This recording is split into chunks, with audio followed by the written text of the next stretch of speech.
ആണ്.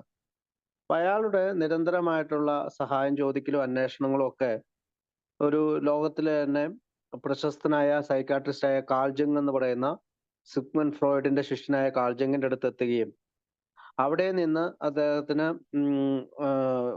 നിനക്ക് ഇനി ഇതിനകത്ത് ഒരു പ്രതീക്ഷയില്ല. കാരണം പുള്ളിക്ക് അറിയാവുന്നതും പുള്ളിക്ക് ചെയ്യാവുന്നതുമായിട്ടുള്ള എല്ലാ സാധ്യമായ എല്ലാ കാര്യങ്ങളും ഞാൻ ചെയ്തു കഴിഞ്ഞു എന്ന് പറഞ്ഞതിന് ശേഷം അദ്ദേഹം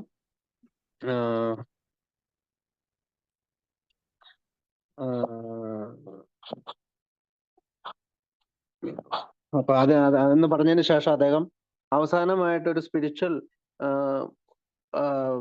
ലൈഫ് നയിക്കുകയാണെങ്കിൽ, അല്ലെങ്കിൽ അങ്ങനെ ഒരു ആത്മീയ ജീവിതം നയിക്കുകയാണെങ്കിൽ നിനക്ക് രക്ഷപ്പെടാമെന്ന് പറഞ്ഞു കൊടുക്കുകയും, അദ്ദേഹം ഒരു റിലീജിയസ് ആയിട്ടുള്ള ആളായതുകൊണ്ട് തന്നെ അദ്ദേഹം റിലീജിയസ് ആയിട്ടുള്ള ഓക്സ്ഫോർഡ് ഗ്രൂപ്പിൽ യുണൈറ്റഡ് സ്റ്റേറ്റിൽ അമേരിക്കയിൽ എത്തുകയും അവിടെ വെച്ച് സുബോധാവസ്ഥയിലേക്ക് എത്തുകയാണ് ചെയ്തത്. അവിടെ നിന്നതിന് ശേഷം ഓക്സ്ഫോർഡ് ഗ്രൂപ്പിലെ തത്വങ്ങൾ തന്റെ ജീവിതത്തിൽ പിന്തുടരുകയും ആ കാര്യങ്ങൾ നമ്മുടെ ബിഗ് ബുക്കിൽ പറയുകയും ചെയ്തിട്ടുണ്ട്. ഒരു ബിസിനസ്മാൻ എന്നുള്ള രീതിയിൽ നമ്മുടെ ബിഗ് ബുക്കിൽ പറഞ്ഞിട്ടുണ്ട്. അവിടെ നിന്ന് 1934 അദ്ദേഹത്തിന്റെ കുട്ടിക്കാല സുഹൃത്തായ, ബാല്യകാല സുഹൃത്തായ എബി താച്ചറിന്റെ അടുത്തെത്തുകയും, അല്ലെങ്കിൽ ബിൽ വിൽസന്റെയും കൂടി സുഹൃത്താണ് അദ്ദേഹം.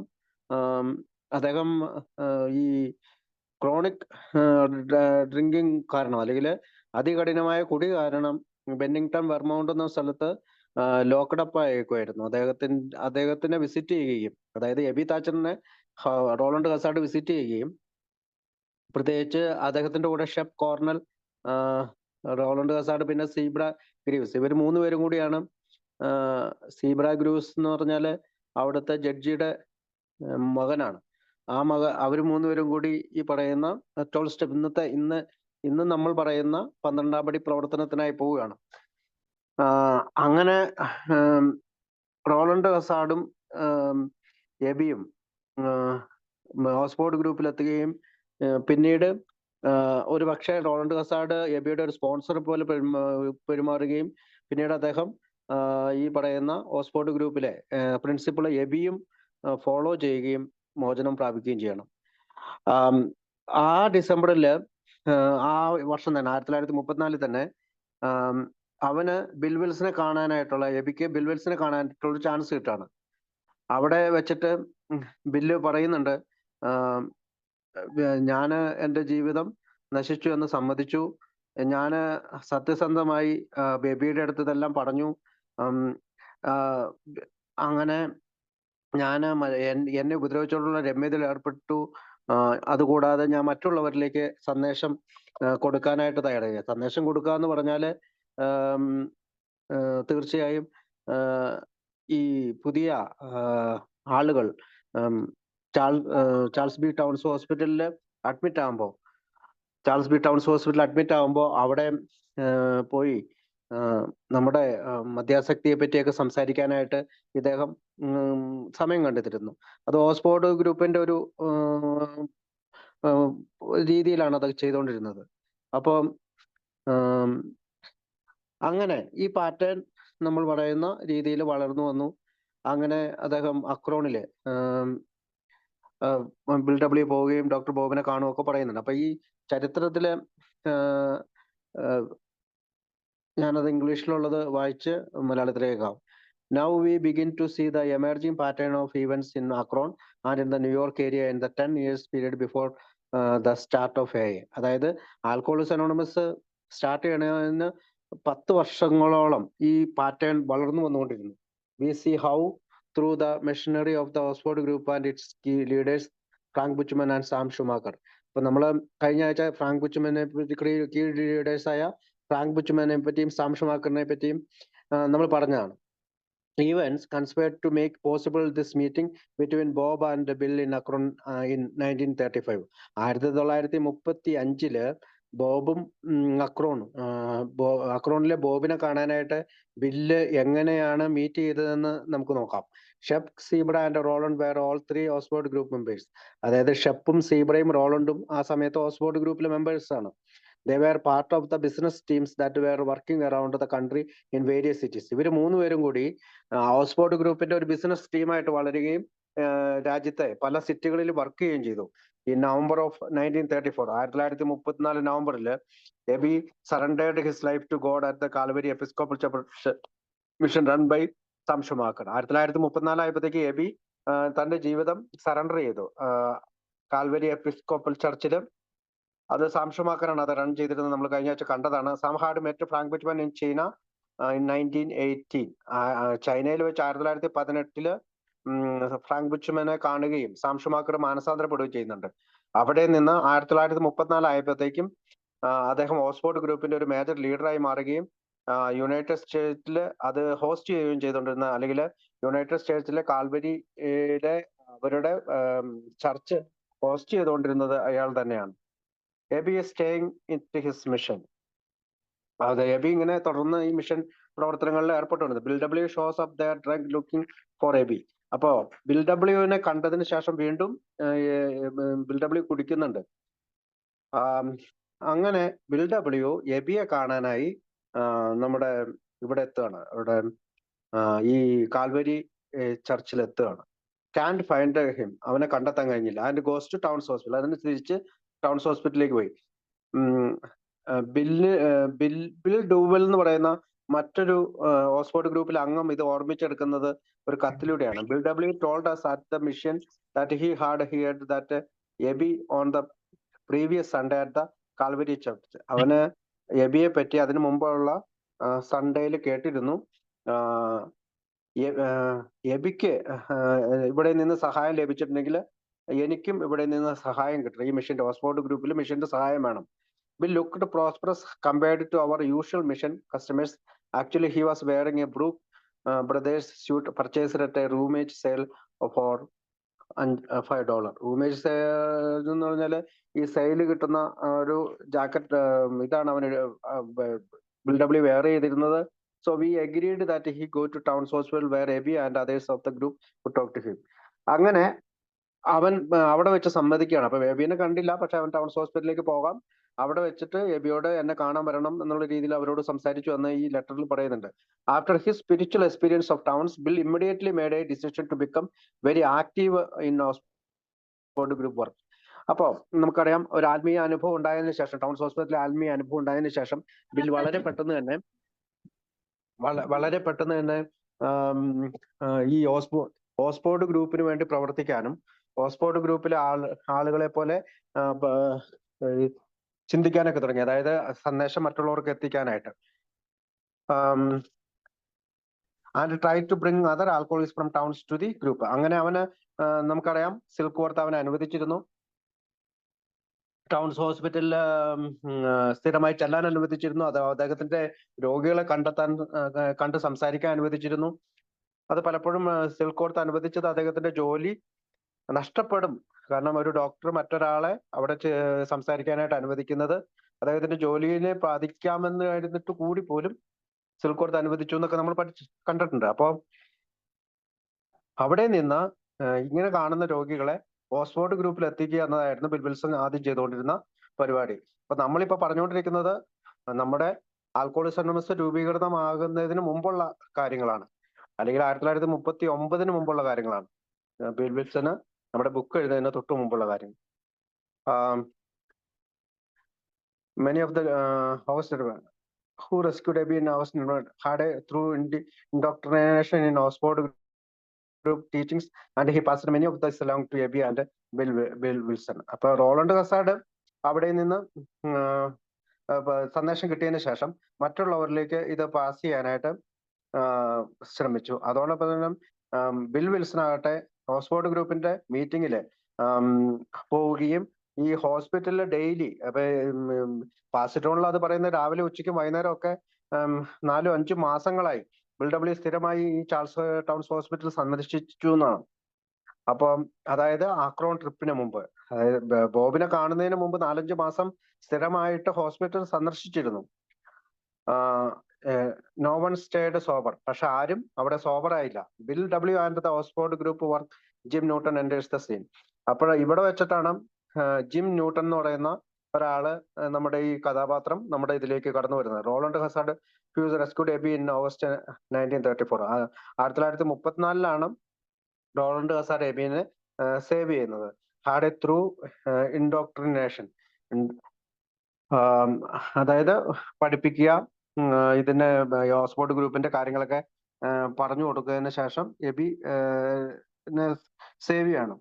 അതുപോലെ തന്നെ ഓക്സ്ഫോർഡ് ഗ്രൂപ്പിന്റെ ടീച്ചിങ്സ് എബിക്കും ബിൽ ഡബ്ല്യുവിനും റോളണ്ട് ഹസാർഡ് പാസ് ചെയ്തു.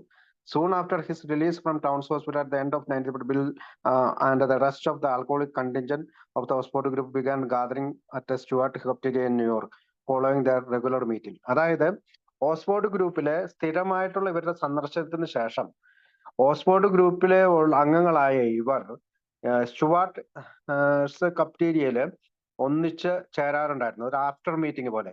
Another chef Cornell, then a member of the Oxford Group business team that included Roland, Sam Schumacher and Hanford Stitchell, was also a recovering alkene.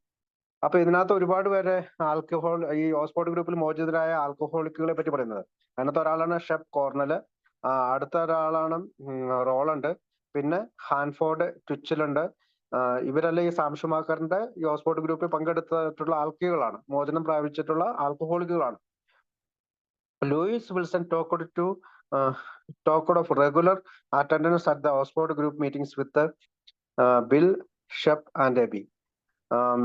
അപ്പൊ Luis Wilson, അതായത് bill ഡബ്ല്യുവിന്റെ ഭാര്യ പറയുന്ന ഇവരുടെ regular, ബില്ലും ഷെപ്പും എബിയും ഒരു regular ആയിട്ട് Oxford ഗ്രൂപ്പിൽ പോയിക്കൊണ്ടിരുന്ന ആൾക്കാരാണ്.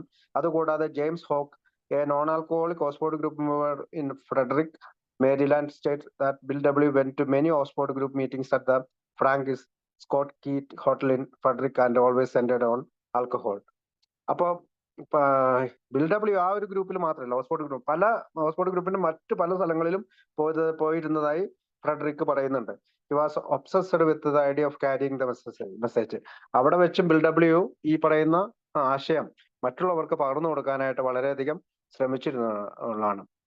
The conclusion is that Bill had a wide acquaintance of Oxford group circle, not just confined to Sam and Calvary House. ഇത് പറയാനുള്ള ഒരു കാര്യം എന്ന് പറഞ്ഞാല്, ഈ ഓക്സ്ഫോർഡ് ഗ്രൂപ്പിലെ ഈ ചെറിയൊരു സർക്കിളിൽ മാത്രമല്ല, അതായത് സാം ഷുമാക്കറിനെ മാത്രം എടുത്ത് കുമ്പസാരിക്കുകയും കാൽഗരി ഹൗസിൽ സ്ഥിരം പോവുക മാത്രമല്ല, ഓക്സ്ഫോർഡ് ഗ്രൂപ്പിലെ മറ്റു ഗ്രൂപ്പുകളിലും ഇദ്ദേഹം സ്ഥിരം സന്ദർശകനായിരുന്നു. Bill told Houck that he worked on 50 drunks in the first 6 months with no success. Bill Hauck എന്ന് പറയുന്ന മറ്റൊരു അംഗത്തോട് പറഞ്ഞിട്ടുണ്ട്, ഞാൻ 50 ഡ്രങ്ക്സുമായിട്ട്, ആൽക്കഹോളിക്കുകളുമായിട്ട് കഴിഞ്ഞ 6 മാസമായിട്ട് വർക്ക് ചെയ്യുന്നുണ്ട്, പക്ഷെ ഒന്നും സക്സസ് ആയില്ല. Calvary houses was Sam residence and container and Oxford group book store. അപ്പൊ കാൽവരി ഹൗസ് എന്ന് പറയുന്നത് സാമിന്റെ ഒരു റെസിഡന്റ് ആണ്. അതുകൂടാതെ ഓക്സ്ഫോർഡ് ഗ്രൂപ്പിന്റെ ഒരു ബുക്ക് സ്റ്റോർ അവിടെ പ്രവർത്തിച്ചിരുന്നു. Calvary mission was to another location in the gas house district. ഇപ്പൊ കാൽവരി മിഷൻ എന്ന് പറയുന്നത് മറ്റൊരു ഗ്യാസ് ഹൗസ് എന്ന് പറയുന്ന ജില്ലയിലാണ് പ്രവർത്തിച്ചുകൊണ്ടിരുന്നത്. Thousands of people passed through the mission where they offered lodging, free meals and Oxford group meetings every night. അപ്പോൾ അവിടെ ധാരാളം ആയിരങ്ങൾ കടന്നു വന്നുകൊണ്ടിരുന്നു. അവർക്ക് ഭക്ഷണം ഉണ്ടായിരുന്നു, താമസ സൗകര്യം ഉണ്ടായിരുന്നു. ആൻഡ് ഓക്സ്ഫോർഡ് ഗ്രൂപ്പിന്റെ മീറ്റിംഗ് എല്ലാ ദിവസവും രാത്രിയും ഉണ്ടായിരുന്നു. Tex Francisco was its superintendent in 1934 when Bill showed up there. അപ്പൊ ടെക്സ് ഫ്രാൻസിസ്കോ എന്ന് പറയുന്ന ആളാണ് അന്ന് ഈ കാൽവരി മിഷന്റെ സൂപ്രണ്ട്. 1934 ബിൽ വിൽസൺ അവിടെ പ്രത്യക്ഷപ്പെട്ടപ്പോൾ. Now enters the man most certainly responsible for the fateful Akron meetings between Bill and Dr. Bob. അപ്പോ ഇവിടെ വെച്ചിട്ടാണ് വിധി നിർണായകമായ അക്രോൺ മീറ്റിംഗ്, ബിൽ ഡബ്ല്യുവിന്റെയും ഡോക്ടർ ബോബിന്റെയും അക്രോൺ മീറ്റിംഗിലേക്ക് ഈ ഫ്രാൻസിസ്കോ കടന്നു വരുന്നത്. അതോടൊപ്പം Jim Newton was surely the sole catalyst that ordinated the Oxford group should be in place in Akron. ഇപ്പൊ ജിം ന്യൂട്ടൺ എന്ന് പറഞ്ഞ മറ്റൊരു ഓക്സ്ഫോർഡ് ഗ്രൂപ്പിൽ അംഗമാണ് യഥാർത്ഥത്തിൽ അക്രോണിൽ ഈ ഗ്രൂപ്പ് തുടങ്ങാനുള്ള ഒരു പ്രധാനപ്പെട്ട ചാലകശക്തിയായിട്ട് പ്രവർത്തിച്ചത്. Ohio when Bill showed up there in 1935. 1935 അദ്ദേഹം അവിടെ ബിൽ ഡബ്ല്യു അവിടെ ഷോഡ് അപ്പ് എന്ന് പറഞ്ഞാൽ അവിടെ പോയപ്പോ this amazing string of circumstances plays out of as follows. അപ്പൊ ഇത്തരം മനോഹരമായിട്ടുള്ള പല സാഹചര്യങ്ങളും നമ്മുടെ എഐയുടെ രൂപീകരണത്തിനായിട്ട് ഉടലെടുത്തിട്ടുണ്ട്. ജിം അറ്റ് ഏജ് 20, 20 വയസ്സുള്ള Jim was a luggage salesman in New York who had come upon Oxford group meeting by accident. അപ്പൊ അദ്ദേഹം ലഗേജ് സെയിൽസ്മാൻ ആയിരുന്നു. അദ്ദേഹം വളരെ ആക്സിഡന്റ് ആയിട്ട് ഓക്സ്ഫോർഡ് ഗ്രൂപ്പിൽ അവിചാരിതമായിട്ട് കടന്നു വന്നതാണ്. Actually he was looking for fun and game that night. അവൻ ഒരു രസത്തിനായി, വെറും ആ രാത്രിയിൽ ഒരു രസത്തിനായി അവിടെ കടന്നു വന്നതാണ്. In Massachusetts in 1923 when he was 18 year old. അപ്പം 18-ാമത്തെ വയസ്സിൽ അദ്ദേഹം ഒരു തമാശ മട്ടില് ഓക്സ്ഫോർഡ് ഗ്രൂപ്പിൽ വന്നതാണ്. He was converted at the party. അവിടെ വെച്ച് പക്ഷെ അദ്ദേഹത്തിന് മാനസാന്തരം പഠിപ്പിക്കുകയും got on his knee and gave the direction of his life to God at that time. അവിടെ വെച്ചിട്ട് അദ്ദേഹം മുട്ടിന്മേൽ നിന്ന് തന്റെ ജീവിതം ദൈവത്തിനായി വിട്ടുകൊടുത്തു, അല്ലെങ്കിൽ ദൈവത്തിനായി തിരിച്ചുവിട്ടു. He met a lady named Eleanor Forde who greatly influenced his thinking about the movement. ഇവിടെ വെച്ചിട്ട് ജിം എലനോർ ഫ്രോഡ് എന്ന് പറഞ്ഞ മറ്റൊരു സ്ത്രീയെ കണ്ടുമുട്ടുകയും അവര് 20 വർഷങ്ങൾക്ക് ശേഷം 1943 വിവാഹിതരാവുകയും ചെയ്തു. സെവറൽ ട്വിസ്റ്റ്, ധാരാളം ട്വിസ്റ്റുകൾ നടന്നു. Turns to fate placed Jim Newton to Akron, Ohio and installed our next cast of characters. അപ്പോൾ ഇതിനു ശേഷം ധാരാളം ഇതൊക്കെ ട്വിസ്റ്റുകളൊക്കെ നടന്നതിന് ശേഷമാണ് ജിം ന്യൂട്ടൺ അക്രോണിൽ എത്തുകയും ഒഹായോയില് നമ്മുടെ അടുത്ത കഥാപാത്രങ്ങളെ സീനിൽ കൊണ്ടുവരികയും ചെയ്യുന്നത്. This were both Oxford group members and regular attendees at Oxford group meetings.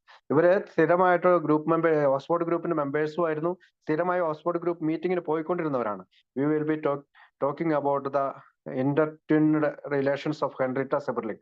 നമ്മളിപ്പോൾ സംസാരിക്കുന്നത് ഹെൻറിറ്റ സിബർലിംഗിനെ കുറിച്ചും ഡോക്ടർ വാൾട്ടർ ടങ്സിനെ കുറിച്ചും, അതായത് പുരോഹിതനായ doctor Walter Tunks, Harvey and Russell Firestone, tyre കടയുടെ ഉടമയായ ഹാർവിനെയും റൂസലിനെ കുറിച്ചും, സാം ഷുമാക്കറിനെ കുറിച്ചും, അതായത് കാൽവരി ഹൗസിന്റെ ഡയറക്ടറായ സാം ഷുമാക്കറിനെ കുറിച്ചും, ഫ്രാങ്ക് ബുച്ച്മാനെ കുറിച്ചാണ്. അതായത് ഫസ്റ്റ് സെഞ്ചുറിയൻ ക്രിസ്ത്യൻ ഫെലോഷിപ്പ് എന്ന് പറയുന്ന ഓക്സ്ഫോർഡ് ഗ്രൂപ്പിന് തൊട്ടു മുമ്പിലുണ്ടായ ഫെലോഷിപ്പിനെ കുറിച്ചുമാണ്.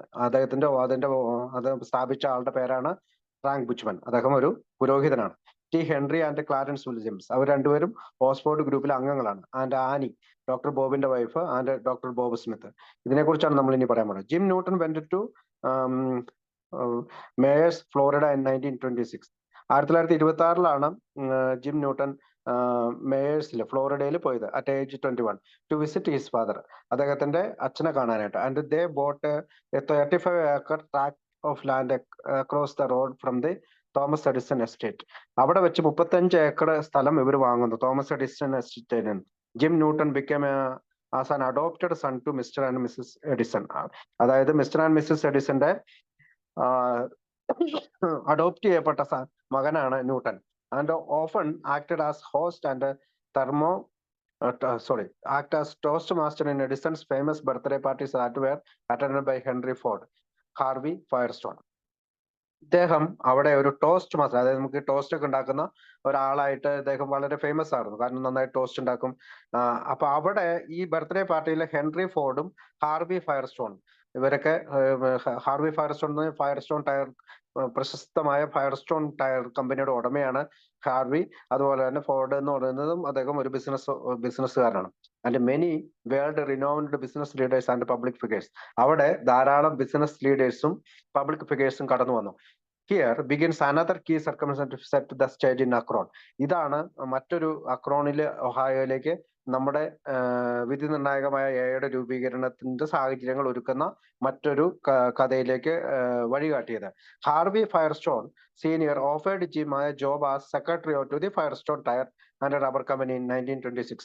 ഈ ബർത്ത്ഡേയിൽ പങ്കെടുത്തതിന് ശേഷം ജിമ്മിനോട് ഹാർവി ഫയർസ്റ്റോൺ എന്ന് പറയുന്ന ഫയർസ്റ്റോൺ കമ്പനിയുടെ ഉടമ, അല്ലെങ്കിൽ ഹാർവി ഫയർസ്റ്റോൺ സീനിയർ, അദ്ദേഹത്തിന് ഒരു ഓഫർ ചെയ്യാണ്, നിങ്ങൾക്ക് എനിക്ക് സെക്രട്ടറി ആയിട്ട് എനിക്ക് ഈ ഫയർസ്റ്റോൺ കമ്പനിയിൽ ഒരാളെ വേണം. അങ്ങനെ 1926 അദ്ദേഹം അക്രോണിലേക്ക് മൂവ് ചെയ്യാണ്. Ohio putting him in residence at the Portage country club adjacent to the Firestone estate. അവിടെ ഫയർസ്റ്റോൺ എസ്റ്റേറ്റിൽ അദ്ദേഹത്തിന് ഒരു കൺട്രി ക്ലബിലെ സ്ഥലത്താണ് അദ്ദേഹത്തിന് താമസ സൗകര്യം ഒരുക്കിയിരുന്നത്. Jim worked for Firestone 11 years and was being groomed as president of the company. അങ്ങനെ അദ്ദേഹം അവിടെ സെക്രട്ടറി ആയിട്ട് ജോലി ചെയ്തു. പക്ഷെ പിന്നീട് അദ്ദേഹം ആ കമ്പനിയുടെ പ്രസിഡന്റായി മാറി. When he resigned and went full time with the Oxford group. അവിടെ നിന്ന് അദ്ദേഹം രാജിവെച്ചിട്ട് ഓക്സ്ഫോർഡ് ഗ്രൂപ്പിന്റെ ഒരു മുഴുവൻ സമയ പ്രവർത്തകനായിട്ട് മാറി. ഫയർസ്റ്റോൺസ് ക്ലർജിമാൻ വാസ് റവറൻ വാൾട്ടർ ടങ്സ്. അപ്പൊ ഈ ഫയർസ്റ്റോൺ കമ്പനിയുടെ പുരോഹിതനായിരുന്നു. അതായത് നമുക്ക് ഓരോ കമ്പനികൾക്കും അവരുടെ കാര്യങ്ങളൊക്കെ നോക്കാനായിട്ട് ഒരു പുരോഹിതനെ ഉണ്ടായിരുന്നു. ആ പുരോഹിതനാണ് reverend Walter Tunks. Walter Tunks. Jim joined Tunks church and became active in raising funds for their birthday committee. ഇവിടെ ഈ ബർത്ത്ഡേ കമ്മിറ്റിക്ക് രൂപീകരിക്കുകയും ജിം വാട്ടർ ടങ്സിന്റെ ചർച്ചിലെ ഒരു അംഗമായി ജോയിൻ ചെയ്യുകയും ചെയ്തു. Jim had been in New York for the Jack Dempsey vs Gene Tunney fight. ഇവിടെ Jim ന്യൂയോർക്കിലെ ജാക്ക് ഡെപ്സിയും ടെനി ഫൈറ്റും ആയിട്ടുള്ള ചില പ്രശ്നങ്ങളില് ജിം സാക്ഷിയായിരുന്നു. While there he confessed to Frank Buchman that his life was in a turmoil and he was about to take a geographical cure. അങ്ങനെ ഈ സംഭവം കൊണ്ടാണ് ഫ്രാങ്ക് ബിച്ച്മന്റെ അടുത്ത് പറയുകയും, ജിയോഗ്രാഫിക്കൽ കോർ എന്ന് പറഞ്ഞാൽ മറ്റൊരു സ്ഥലത്തേക്ക് മാറിയിട്ട് സുഖപ്പെടുക, തന്റെ ദേഷ്യവും വൈരാഗ്യവും ഒക്കെ മാറ്റാൻ വേണ്ടിയിട്ട് അദ്ദേഹം വേറൊരു സ്ഥലത്തേക്ക് മാറി. Buchman sent him to meet Sam Shoemaker at the Calvary Church and he made an Oxford Group confession. ഇവിടെ വെച്ച് കാൽവരി ചർച്ചിൽ വെച്ച് സാം ഷുമാക്കറിന്റെ അടുത്ത് അദ്ദേഹം കുറ്റങ്ങൾ ഏറ്റുപറയുകയും അദ്ദേഹം കുമ്പസാരിക്കുകയും ചെയ്തു. To Sam and was lead to join on the Oxford Group business teams. അങ്ങനെയാണ് ജിം ഓക്സ്ഫോർഡ് ഗ്രൂപ്പിന്റെ ബിസിനസ് ടീമിൽ പങ്കാളിയാവുന്നത്. This were groups of important men who made attempts to convert others to the Oxford Group method of spirituality. ഇതെങ്ങനെയാണ് Oxford ഗ്രൂപ്പുകാര് ആത്മീയതയിലേക്കുള്ള വഴിയിലേക്ക് ബിസിനസ്സുകാരെ സ്വീകരിച്ചിരുന്നത്. Jim frequently met with the aforementioned Shep Cornell and Rowland Hazard. പിന്നീട് Shep കോർണലുമായി Rowland ഹസാർഡുമായിട്ട് Jim ബന്ധപ്പെടുകയും he met T Henry and Clarence Williams, husband and wife. അപ്പൊ ടി ഹെൻറിയുടെയും ക്ലാരൻസ് വില്യംസിനെയും പരിചയപ്പെടുകയും അവരുടെ വീട്ടിൽ ആളുകളെ പരിചയപ്പെടുകയും ചെയ്തു. Oxford group members from Acorn and members of Walter tongues church. അവിടെ വെച്ചിട്ട് അദ്ദേഹം ഓക്സ്ഫോർഡ് ഗ്രൂപ്പ് മെമ്പേഴ്സിനെയും പരിചയപ്പെട്ടു, ഈ വാൾട്ടർ ടങ്സിന്റെ പള്ളിയിലെ ആളുകളെയും പരിചയപ്പെട്ടു. The business team puts on house parties in various cities in the finest hotels and clubs. ഇവർ ഹൗസ് പാർട്ടികൾ, അതായത് കുടുംബങ്ങളിൽ വീടുകളിൽ പാർട്ടികൾ നടത്തുകയും അതോടൊപ്പം മറ്റ് ഹോട്ടലുകളിൽ ഈ ക്ലബുകളിലും എല്ലാം ഓക്സ്ഫോർഡ് മീറ്റിങ്ങുകൾ സംഘടിപ്പിക്കുകയും ചെയ്തിരുന്നു. ഇൻ ജനുവരി ഓഫ് 1933, 1933 ജനുവരിയിൽ Frank Buchman leading a team of 30 men and women, 30 ആണുങ്ങളും പെണ്ണുങ്ങളുമുള്ള descended on Akrons for the first time to give testimonials at the Mayflower Hotel and in Akron churches. അപ്പോ Mayflower hotel എന്ന് പറയുന്ന അക്രോണിലെ പ്രശസ്തമായ ഹോട്ടലിൽ വെച്ച് ഇവരൊരു പാർട്ടി നടത്തുകയാണ്. അതിനകത്ത് 30 ആണുങ്ങളും സ്ത്രീകളും പുരുഷന്മാരും ഉണ്ടായിരുന്നു. അവിടെ നമുക്കറിയാം മേഫ്ലയർ ഹോട്ടലിൽ വെച്ചാണ് ബിൽ ഡബ്ല്യു താമസിക്കുന്നതെന്നും പിന്നീട് ഫോൺ വിളിക്കുന്നതൊക്കെ നമ്മൾ ഓർക്കുന്നുണ്ട്. അപ്പൊ ആ ഹോട്ടലിന്റെ പേര് flower hotel and in Akron churches and initiate the towns people in the experience of the Oxford group. അവരെന്ത് ചെയ്തു, ആ ടൗൺസിലെ അക്രോണിലെ ടൗണിലുള്ള ആ സിറ്റിയിലുള്ള എല്ലാ ആളുകളോടും ഇതിൽ പങ്കെടുക്കാനായിട്ട് ആവശ്യപ്പെട്ടു. Here we can clearly see input from Jim Newton's parties with Firestones and Tongues Episcopal Church. ഇവിടെ നമുക്ക് വ്യക്തമായിട്ട് കാണാൻ കഴിയും ജിമ്മിന്റെ ഒരു എഫേർട്ട്. അതായത് ഈ പാർട്ടി സംഘടിപ്പിക്കുകയും ഫയർസ്റ്റോണെ, അതായത് ഈ ഫയർസ്റ്റോൺ ടയർ കമ്പനിയുടെ ഉടമയെയും വാട്ടർ ടങ്കസ് എപ്പിസ്കോപ്പൽ ചർച്ചിലെ ആളുകളെ എല്ലാം ഈ പറയുന്ന Akron site, choice of Akron as the site of his this endeavour rather than some other city. അപ്പൊ മറ്റ് സിറ്റികളെ കമ്പയർ ചെയ്യുമ്പോൾ ഇവിടെ ധാരാളം ആളുകൾ വന്ന് പങ്കെടുക്കുകയും ചെയ്തു. Had Jim not already been a business team member and in place in Akron. അപ്പോ ജിം ഈ പറയുന്ന ബിസിനസ് ടീമിൽ അംഗമാവുകയും അക്രോണിലെ ഒരു ഓക്സ്ഫോർഡ് ഗ്രൂപ്പിന്റെ മെമ്പർ ആവുകയും ചെയ്തു. It is very unlikely that Buchman would ever have chosen this small.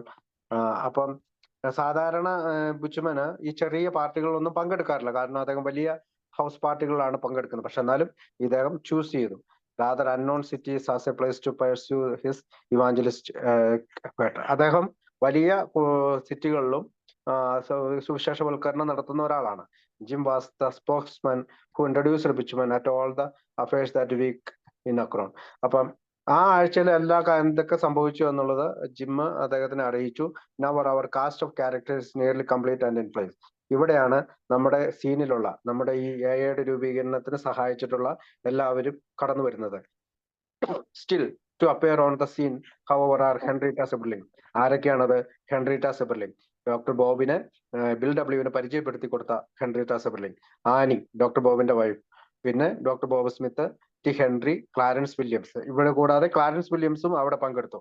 When Jim first arrived in Akron, he had been welcomed into the Firestone family. Bill ജിമ്മിന് secretary ആയിട്ട് ജോലി കിട്ടിക്കഴിഞ്ഞപ്പോൾ Firestone ഫാമിലിയിൽ അദ്ദേഹത്തിന് നല്ലൊരു സ്വീകരണം ലഭിച്ചു. ആൻഡ് ഹാഡ് ബിക്കം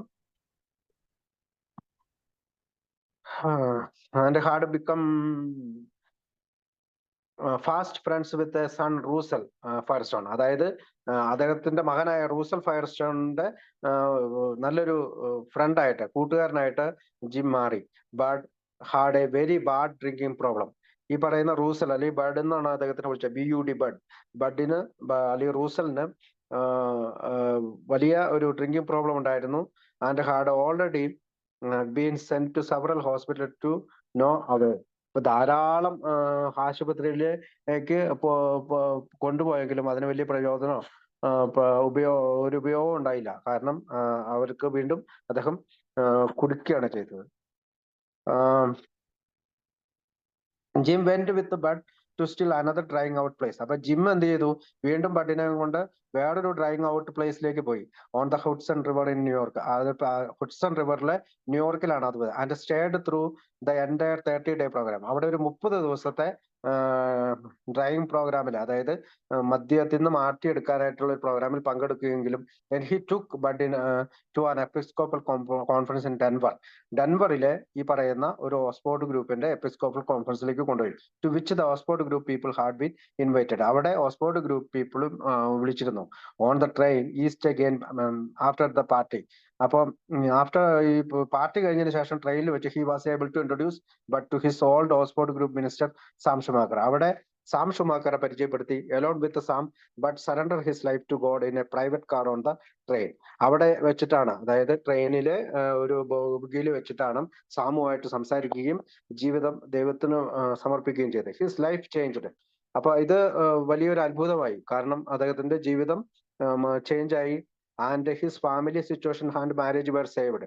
അദ്ദേഹത്തിന്റെ കുടുംബ പശ്ചാത്തലവും മാരേജും ഡൈവോഴ്സ് ആവേണ്ടായിരുന്നു, അവിടെയും രക്ഷപ്പെട്ടു. Now Akron was the place where AA was not be founded. ഇവിടെ അങ്ങനെ now Akron was the place where AA was to be founded. അങ്ങനെയാണ് AA അക്രോണിൽ സ്ഥാപിക്കാനായിട്ടുള്ള വഴി തെളിഞ്ഞത്. Jim Newton had helped bring to the city the Oxford group message of the alcoholic friend Bud Firestone. അതായത് gym ആണ് ഈ പറയുന്ന ഫയർസ്റ്റോൺ കമ്പനിയുടെ ഉടമയുടെ മകനായ ബഡിനെ മോചനത്തിലേക്ക് നയിച്ചത്. Message led to Bud's miraculous recovery that lasted for a time. അപ്പൊ ഇദ്ദേഹത്തിന്റെ ഈ മോചനം, ഈ മിറാക്കുലസ് റിക്കവറി, ഈ അത്ഭുതകരമായ മോചനം കുറെ കാലം നിലനിന്നു. The message and the recovery were broadcast to interested community. By a grateful father Harvey Firestone. അതായത് ബഡിന്റെ അച്ഛനായ ഹാർവി ഫയർസ്റ്റോൺ എന്ത് ചെയ്തു? അത് ആ കമ്മ്യൂണിറ്റിയിൽ അറിയിക്കാനായിട്ട് വൈഡായിട്ട് സ്പ്രെഡ് ചെയ്തു. വളരെയധികം സ്പ്രെഡ് ചെയ്യുകയും പ്രത്യേകിച്ച് പത്രങ്ങളിൽ വരെ ആ വാർത്ത വന്നു എന്നുള്ളതാണ്. Clarence Williams was there and joined the Oxford Group along with T Henry Williams. ഈ സമയമാണ് ക്ലാരൻസ് വില്യംസ്, അതായത് ക്ലേവ്ലാൻഡില് നമ്മുടെ ഗ്രൂപ്പ് സ്ഥാപിച്ച ക്ലാരൻസ് വില്യംസ് ടി ഹെൻറി വില്യംസിന്റെ വീട്ടിൽ സ്ഥിരമായി ഓക്സ്ഫോർഡ് ഗ്രൂപ്പിൽ പങ്കെടുത്തിരുന്നു. And began regularly attending the meeting. അദ്ദേഹം സ്ഥിരമായിട്ട് മീറ്റിംഗിൽ പങ്കെടുക്കാനും തുടങ്ങി. About the same time a lady named Henrietta Seiberling. ഇതേ സമയമാണ് ഹെൻറിറ്റ സിബർലിംഗും ഓക്സ്ഫോർഡ് ഗ്രൂപ്പിൽ അവിടെ പങ്കെടുക്കുന്നത്. The wife of John സിബർലിംഗ് of the Seiberling tyre and rubber company. Seiberling ടയറിന്റെയും റബ്ബർ കമ്പനിയുടെയും ഉടമയായ ജോൺ സെബർലിംഗിന്റെ ഭാര്യയാണ് ഹെൻറിറ്റ സെബർലിംഗ്. ഇവരവിടെ പങ്കെടുത്തു. Found herself with personal and marital problem. അതായത് അവൾക്ക് സ്വന്തമായിട്ടും വിവാഹത്തിനും ചില പ്രശ്നങ്ങളുണ്ടായിരുന്നു. And separated from husband. അവളുടെ ഹസ്ബൻഡുമായിട്ട് പിരിഞ്ഞിരിക്കുകയായിരുന്നു. She turned to the Oxford Group and attend the first meeting at the Mayflower Hotel. അവിടെ വെച്ച് ഹെൻറിറ്റ സെബർലിംഗ് മേഫ്ലയർ ഹോട്ടലിലെ ആദ്യത്തെ ഓക്സ്ഫോർഡ് മീറ്റിംഗിൽ പങ്കെടുക്കുകയാണ്. She went with a woman named an Smith. അവള് മറ്റൊരു ഡോക്ടർ ബോബിന്റെ ഭാര്യ ആൻ സ്മിത്തിന്റെ കൂടെയാണ് അവിടെ പങ്കെടുത്തത്. The wife of a well known Akron surgeon. ആ സമയത്ത് അക്രോണിലെ ഏറ്റവും പ്രസിദ്ധനായിട്ടുള്ള സർജൻ ആയിരുന്നു നമ്മുടെ doctor Bob, who was in deep trouble with his drinking. മദ്യപാനത്തിനോട് വളരെയധികം പ്രശ്നമുണ്ടായിരുന്ന ഒരാൾ. The progenitors now assume their roles. അപ്പോൾ അപ്പൊ ഇങ്ങനെയാണ് അവരുടെ ഓരോരുത്തരും നമ്മുടെ എയുടെ രൂപീകരണത്തിനായ റോളിലേക്ക് കടന്നു വന്നത്. A kindly and missionary oriented couple. അപ്പൊ ഇവര് ഒരു ഓക്സ്ഫോർഡ് ഗ്രൂപ്പ് പോലെയുള്ള ഒരു സുവിശേഷവൽക്കരണ മിഷണറി സുവിശേഷവൽക്കരണത്തിന്റെ മിഷൻ ആയിട്ട് പ്രവർത്തിക്കുന്ന കപ്പിളാണ്. പ്രത്യേകിച്ച് Williams had been impressed with the Oxford Group message. വില്യംസും ടി ഹെൻറി എല്ലാം ഓക്സ്ഫോർഡ് ഗ്രൂപ്പിന്റെ സന്ദേശത്തിൽ ആകർഷകരായി. And had a home to offer for a meeting place. അവര് തങ്ങളുടെ വീട് അവരുടെ മീറ്റിങ്ങിനായിട്ട് വിട്ടുകൊടുക്കാൻ തീരുമാനിച്ചു. A gifted and compassionate lady named Henrietta Seiberling. അതോടൊപ്പം ഹെൻറിറ്റ സിബർലിംഗ്സും അവരോടൊപ്പം പങ്കെടുത്തു. നല്ലൊരു വിനയവും നല്ല മാധുര്യവുമുള്ള സ്ത്രീയായിട്ടാണ് ഹെൻറിറ്റ സിബർലിംഗിനെ വിവരിക്കുന്നത്. Who had master some of the Oxford group principles. അവൾ ഓക്സ്ഫോർഡ് ഗ്രൂപ്പിന്റെ തത്വങ്ങൾ അനുസരിച്ചാണ് ജീവിച്ചത്. Had her eye on using the biblical principles to help her good friend doctor Bob Smith. അവൾ എപ്പോഴും തന്റെ ബൈബിളിലെ ചില തത്വങ്ങൾ ഡോക്ടർ ബോബിനെ രക്ഷിക്കാനായിട്ട് ഉപയോഗിച്ചിരുന്നു. വിത്ത് ഹിസ് ഡ്രിങ്കിങ് പ്രോബ്ലം, അവന്റെ കുടിയുടെ പ്രശ്നം പരിഹരിക്കാനായി. To the mix the effort of his wife. അതുകൂടാതെ ആൻ സ്മിത്തിന്റെ സഹായത്തോടു കൂടിയാണ് അത് ചെയ്യുന്നത്. Anne who assembled books and spiritual readings the principle from the Bible. ആനിയും ഇതുപോലെയുള്ള ബൈബിളിലെ കുറെ കാര്യങ്ങളൊക്കെ ഡോക്ടർ ബോബിന്റെ മോചനത്തിനായിട്ട് ശേഖരിച്ചിരുന്നു. The Oxford Group and various other Christian writings all the way praying for a solution of her husband's seemingly hopeless drinking problem. അപ്പൊ ഇവൾ ആനി എപ്പോഴും ഇത്തരം പല റൈറ്റിംഗ്സും എഴുത്തുകളും ഹസ്ബൻഡിന്റെ വളരെ പരിതാപകരമായിട്ടുള്ള പ്രതീക്ഷാരഹിതമായിട്ടുള്ള മദ്യപാനത്തിൽ നിന്ന് രക്ഷിക്കാനായിട്ട്, മദ്യാസക്തിയിൽ നിന്ന് രക്ഷിക്കാനായിട്ട് ഉപയോഗിച്ചിരുന്നു. The talented and very alcoholic surgeon. അതായത് വളരെ പ്രഗത്ഭനായിട്ടുള്ള ഒരു ആൽക്കഹോളിക് സർജൻ ആയിരുന്നു. With a focus of all this effort. ഇത്തരം എഫേർട്ടുകളൊന്നും അവിടെ ഫലം കണ്ടില്ല. He did a lot of spiritual reading. അയാളാണട്ടെ ഒരുപാട് ആത്മീയ പുസ്തകങ്ങൾ വായിച്ചു. Attended a lot of meeting. Oxford ഗ്രൂപ്പിലെ ഒരുപാട് മീറ്റിങ്ങുകൾ അറ്റൻഡ് ചെയ്തു. But remained drunk. പക്ഷെ അദ്ദേഹം വീണ്ടും കുടിച്ചുകൊണ്ടേയിരുന്നു. Now all the earlier seemingly coincidences converge. ഇവിടെ നമുക്ക് മറ്റു ഏക്ക് മുമ്പുള്ള പല കാര്യങ്ങളും നമ്മൾ കവർ ചെയ്ത് കഴിഞ്ഞു.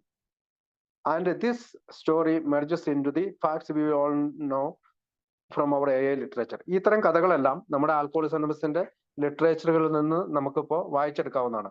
On to this scene landed the rum hound from New York moved by what both Bill Wilson and Henrietta Seiberling felt was the guidance of God. അപ്പം അതായത് മദ്യം മാത്രം അന്വേഷിച്ചുകൊണ്ടിരുന്ന ആളുകളെ എങ്ങനെ ബിൽ വിൽസന്റെ ന്യൂയോർക്കിൽ നിന്ന് അങ്ങോട്ടുള്ള യാത്രയും ഹെൻറിറ്റ സിബർലിംഗും ദൈവത്തിന്റെ സഹായത്താൽ നയിക്കപ്പെട്ട് ദൈവത്തിന്റെ ഒരു മാർഗത്തിലൂടെ സഞ്ചരിച്ച് എങ്ങനെ ആളുകളെ രക്ഷിച്ചു എന്ന് കാണുന്നതിന് വേണ്ടിയിട്ടാണ് നമ്മൾ ഇത് സഹായിക്കുക. Will had recovered from his disease. Bill അദ്ദേഹത്തിന്റെ രോഗത്തിൽ നിന്ന് മോചനം നേടി.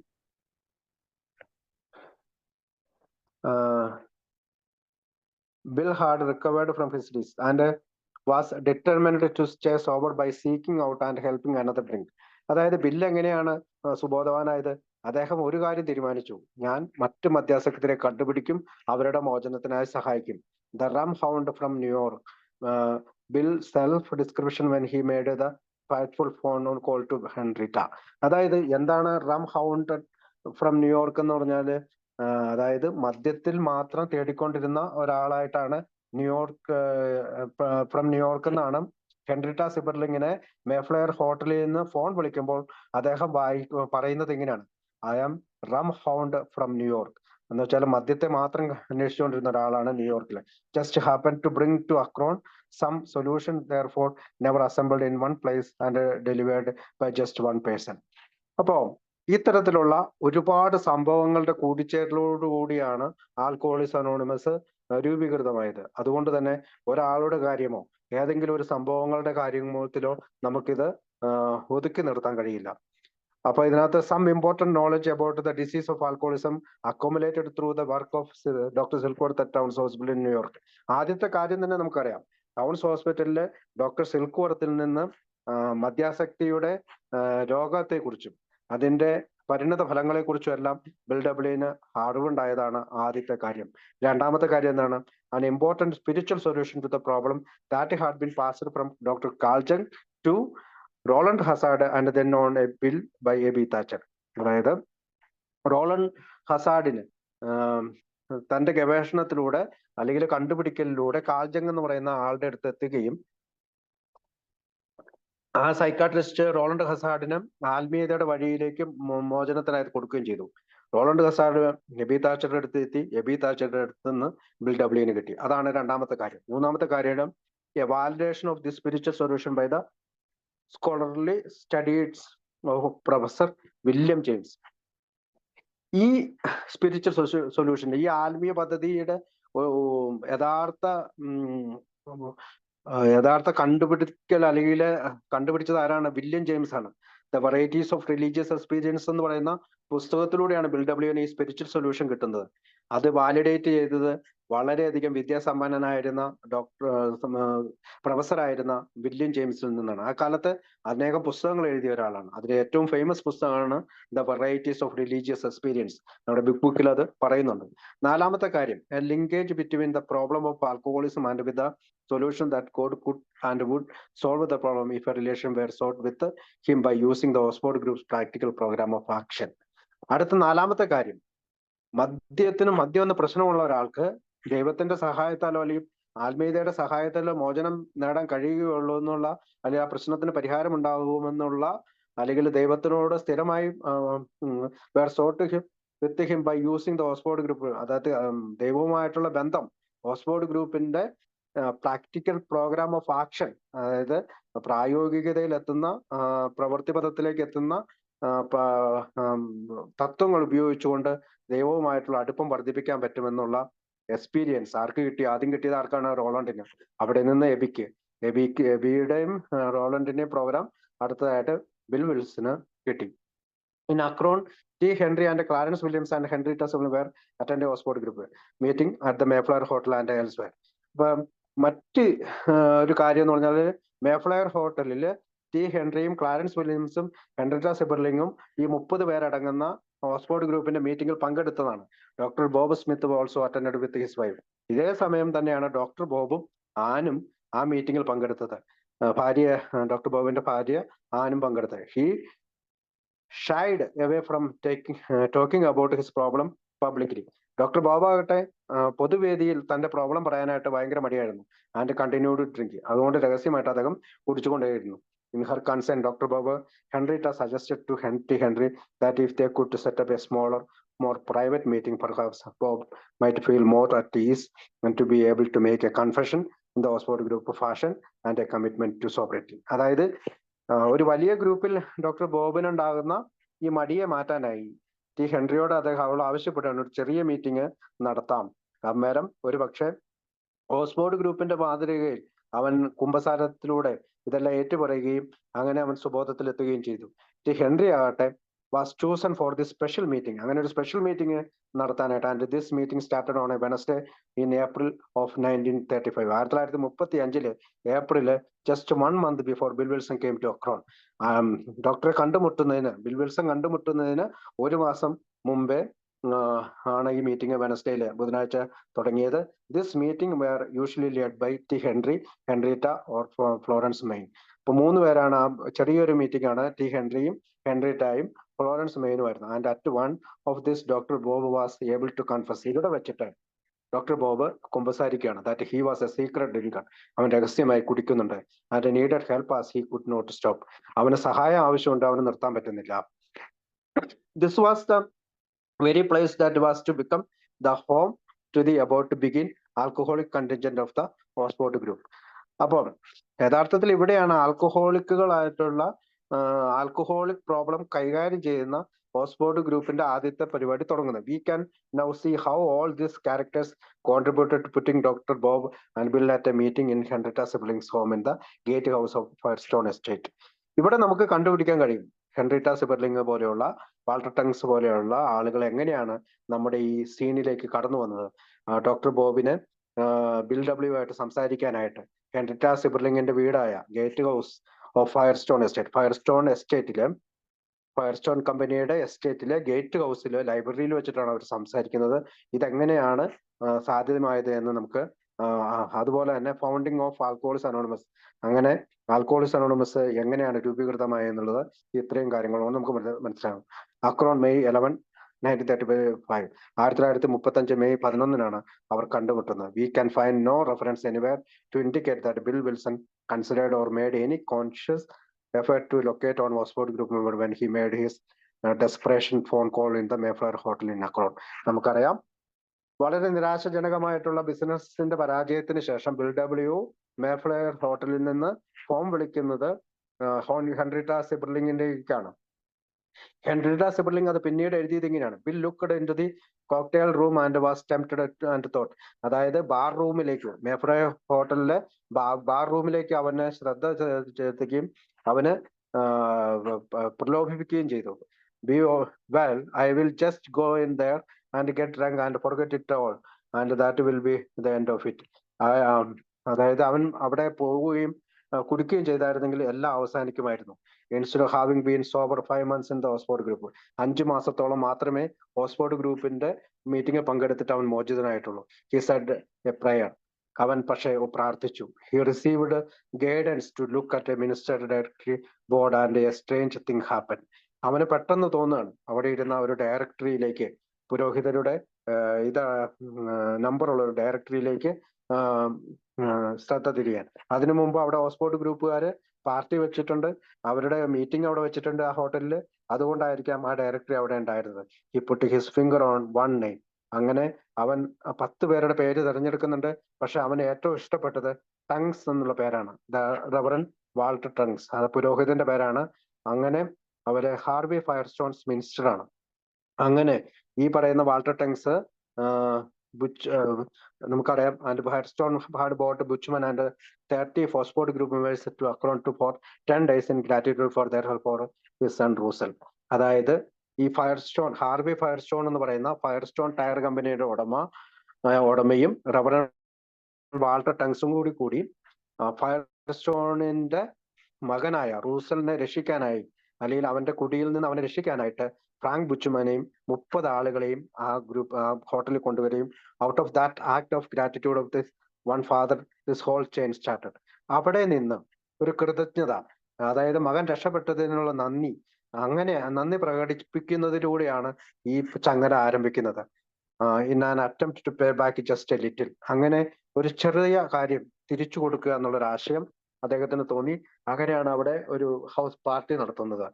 This article was written in to pass on the accurate history of the beginning of AI. ഇപ്പൊ ഈ ചരിത്രകാരൻ പറയാണ്, ഒരു യഥാർത്ഥത്തിലുള്ള AIയുടെ ഒരു ചരിത്രം പറയാൻ വേണ്ടിയിട്ടാണ് ഈ ആർട്ടിക്കിൾ അദ്ദേഹം എഴുതിയത്. അദ്ദേഹത്തിന് ധാരാളം സഹായങ്ങൾ കിട്ടിയിട്ടുണ്ട് എന്ന് പറഞ്ഞുകൊണ്ട് അദ്ദേഹം അത് അവസാനിപ്പിക്കുകയാണ്. ഇനി അടുത്ത ആഴ്ച ബാക്കി സംസാരിക്കാം. Okay, thank you. മൈക്ക് ഉണ്ണിക്ക് കൈമാറുന്നു. താങ്ക് യു ശിവോട്ട, താങ്ക് യു വെരി മച്ച്.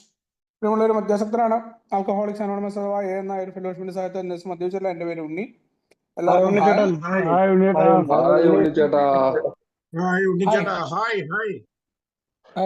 ചരിത്രത്തില് വളരെ പ്രധാനപ്പെട്ട സ്ഥലത്തൂടെയാണ് നമ്മൾ പോയിക്കൊണ്ടിരിക്കുന്നത്. KL ഓഡിറ്റോറിയത്തിൽ നടക്കാൻ പോകുന്ന ആ ചരിത്ര മുഹൂർത്തത്തിന് ആൽക്കഹോളിക്സ് അനോണിമസിനെ അതിന്റെ പുതിയ സേവകരിലേക്ക് മാറ്റം, അല്ലെങ്കിൽ അവരിലേക്ക് കൈമാറാനായിട്ട് ബിൽ വിൽസൺ തയ്യാറായിട്ട് നിൽക്കുന്നു. അദ്ദേഹം പറയാണ്, ആൽക്കഹോളിക്സ് അനോണിമസിന്റെ ഭാവി സുരക്ഷിതമായിരിക്കുന്നത് 10ാമത്തെ പാരമ്പര്യത്തിലാണെന്നാണ് നമ്മൾ കഴിഞ്ഞ ആഴ്ച പറഞ്ഞത്. നമ്മൾ തർക്ക വിഷയങ്ങളിൽ ഏർപ്പെടുന്നില്ല. കാരണം നമ്മൾ രഹസ്യമായിട്ട് തർക്കങ്ങൾ അല്ലെങ്കിൽ പരസ്യമായിട്ട് നമ്മൾ തർക്കം ചെയ്യില്ല. ആൽക്കഹോളിക്സ് അനോണിമസിന്റെ വ്യക്തികൾ പല തർക്കങ്ങളുണ്ടെങ്കിലും AA തുടങ്ങി ഇന്നേ വരെ നമ്മൾ വലിയ തർക്ക വിഷയങ്ങളിൽ നമ്മൾ പങ്കെടുത്തിട്ടില്ല. ആൽക്കഹോളിക്സ് അനോണിമസ് അതിനെ അഡ്രസ് ചെയ്യാറില്ല. അത് മാറി നിന്നിട്ടാണ്. അതാണ് നമ്മുടെ കൂട്ടായ്മ. ഒന്നിന്റെയും പക്ഷം ചേരാതെയാണ് നമ്മൾ കടന്നു വന്നിട്ടുള്ളത്. ബില്ല് തന്നെ പറഞ്ഞു, നമ്മളൊന്നും ആർജിച്ചൊരു നന്മയായിട്ടല്ല, അത് പലതും നമ്മളിൽ ഉണ്ടായിരുന്നതാണ്. കാരണം സ്വകാര്യമായി AA അംഗങ്ങൾ ബന്ധപ്പെടുമ്പോൾ മതത്തെക്കുറിച്ച്, രാഷ്ട്രീയത്തെക്കുറിച്ച്, സാമൂഹ്യ പരിഷ്കരണങ്ങളെക്കുറിച്ച്, അതിൽ വൈകാരികമായി കുഴപ്പമുണ്ടാക്കുന്ന ചർച്ചകൾ അംഗങ്ങൾ രഹസ്യമായോ പരസ്യമായോ അംഗങ്ങൾ ചെയ്യാറില്ല. അതുകൊണ്ടാണ് നമ്മൾ പരസ്യമായി തർക്കം പിടിക്കാതിരിക്കുകയും കൂട്ടായ്മയുടെ ഒന്നാം പാരമ്പര്യത്തിൽ നമ്മൾ നിൽക്കുകയും ചെയ്തിരിക്കുന്നത്. അപ്പോ നമുക്ക് ഏറ്റവും വലിയ രസം, ഈ കംസ് ഓഫ് ഏജ് എഴുതി കഴിഞ്ഞ് നമ്മുടെ 13 സ്റ്റെപ്പ് വിവാദമൊക്കെ ഉണ്ടായ സമയത്ത് നമ്മൾ ഈ ഒരു കാര്യമാണ് ജനറൽ സർവീസ് ഓഫീസ് എടുത്തത്. അവിടെ പറയണം, എത്ര തന്നെ പ്രകോപിതരായാലും, വലിയ പ്രകോപനമുണ്ടായി ആൽക്കഹോളിക്സ് അനോണിമസിനെതിരെ, നമ്മൾ പരസ്യമായിട്ട് പക്ഷം പിടിക്കാനോ എക്ക് വേണ്ടി ഒരു വക്കീലും വേണ്ട എന്നുള്ള തീരുമാനം തന്നെയായിരുന്നു നമുക്ക്. നമ്മൾ ആരും പറയേണ്ട കാര്യമില്ല. നമുക്കത് ഗുണകരമാണെങ്കിൽ പോലും ആൽക്കഹോളിക്സ് അനോണിമസിന് വക്കീലായിട്ട് ആരും നിൽക്കേണ്ട കാര്യമില്ല എന്നുള്ളതാണ്. പിന്നെ കുഴപ്പങ്ങൾ ഉണ്ടായത് എന്താണ്? ചില ആളുകൾ അവരുടെ സ്വന്തം ആശയങ്ങൾ മറ്റുള്ളവരിൽ അടിച്ചേൽപ്പിക്കാൻ ശ്രമിച്ചു. അവനാണ് എന്ന അടിസ്ഥാനത്തിൽ ഞങ്ങൾ പറയുന്ന രീതിയിൽ പോകുന്നു, ഇതാണ് എന്ന രീതിയിലൊക്കെ ഉണ്ടായിട്ടുണ്ട്. അവിടെയൊക്കെ അവർക്ക് തിരിച്ചടി ഉണ്ടായിട്ടുണ്ട് എന്നത് ചരിത്രം സാക്ഷിയാണ്. കംസ് ഓഫ് ഏജ് പലപ്പോഴും നമ്മളെ പഠിപ്പിക്കുന്നത് എങ്ങനെ ആൽക്കഹോളിക്സ് അനോണിമസിന്റെ ഫെലോഷിപ്പിൽ നമ്മൾ നിൽക്കണം. എന്ത് പ്രശ്നങ്ങളും പ്രതിസന്ധികളും ഉണ്ടെങ്കിലും ഫെലോഷിപ്പ് എത്ര മനോഹരമായി മുന്നോട്ട് പോകും. ചരിത്രം എപ്പോഴും പാഠപുസ്തകമാണ്.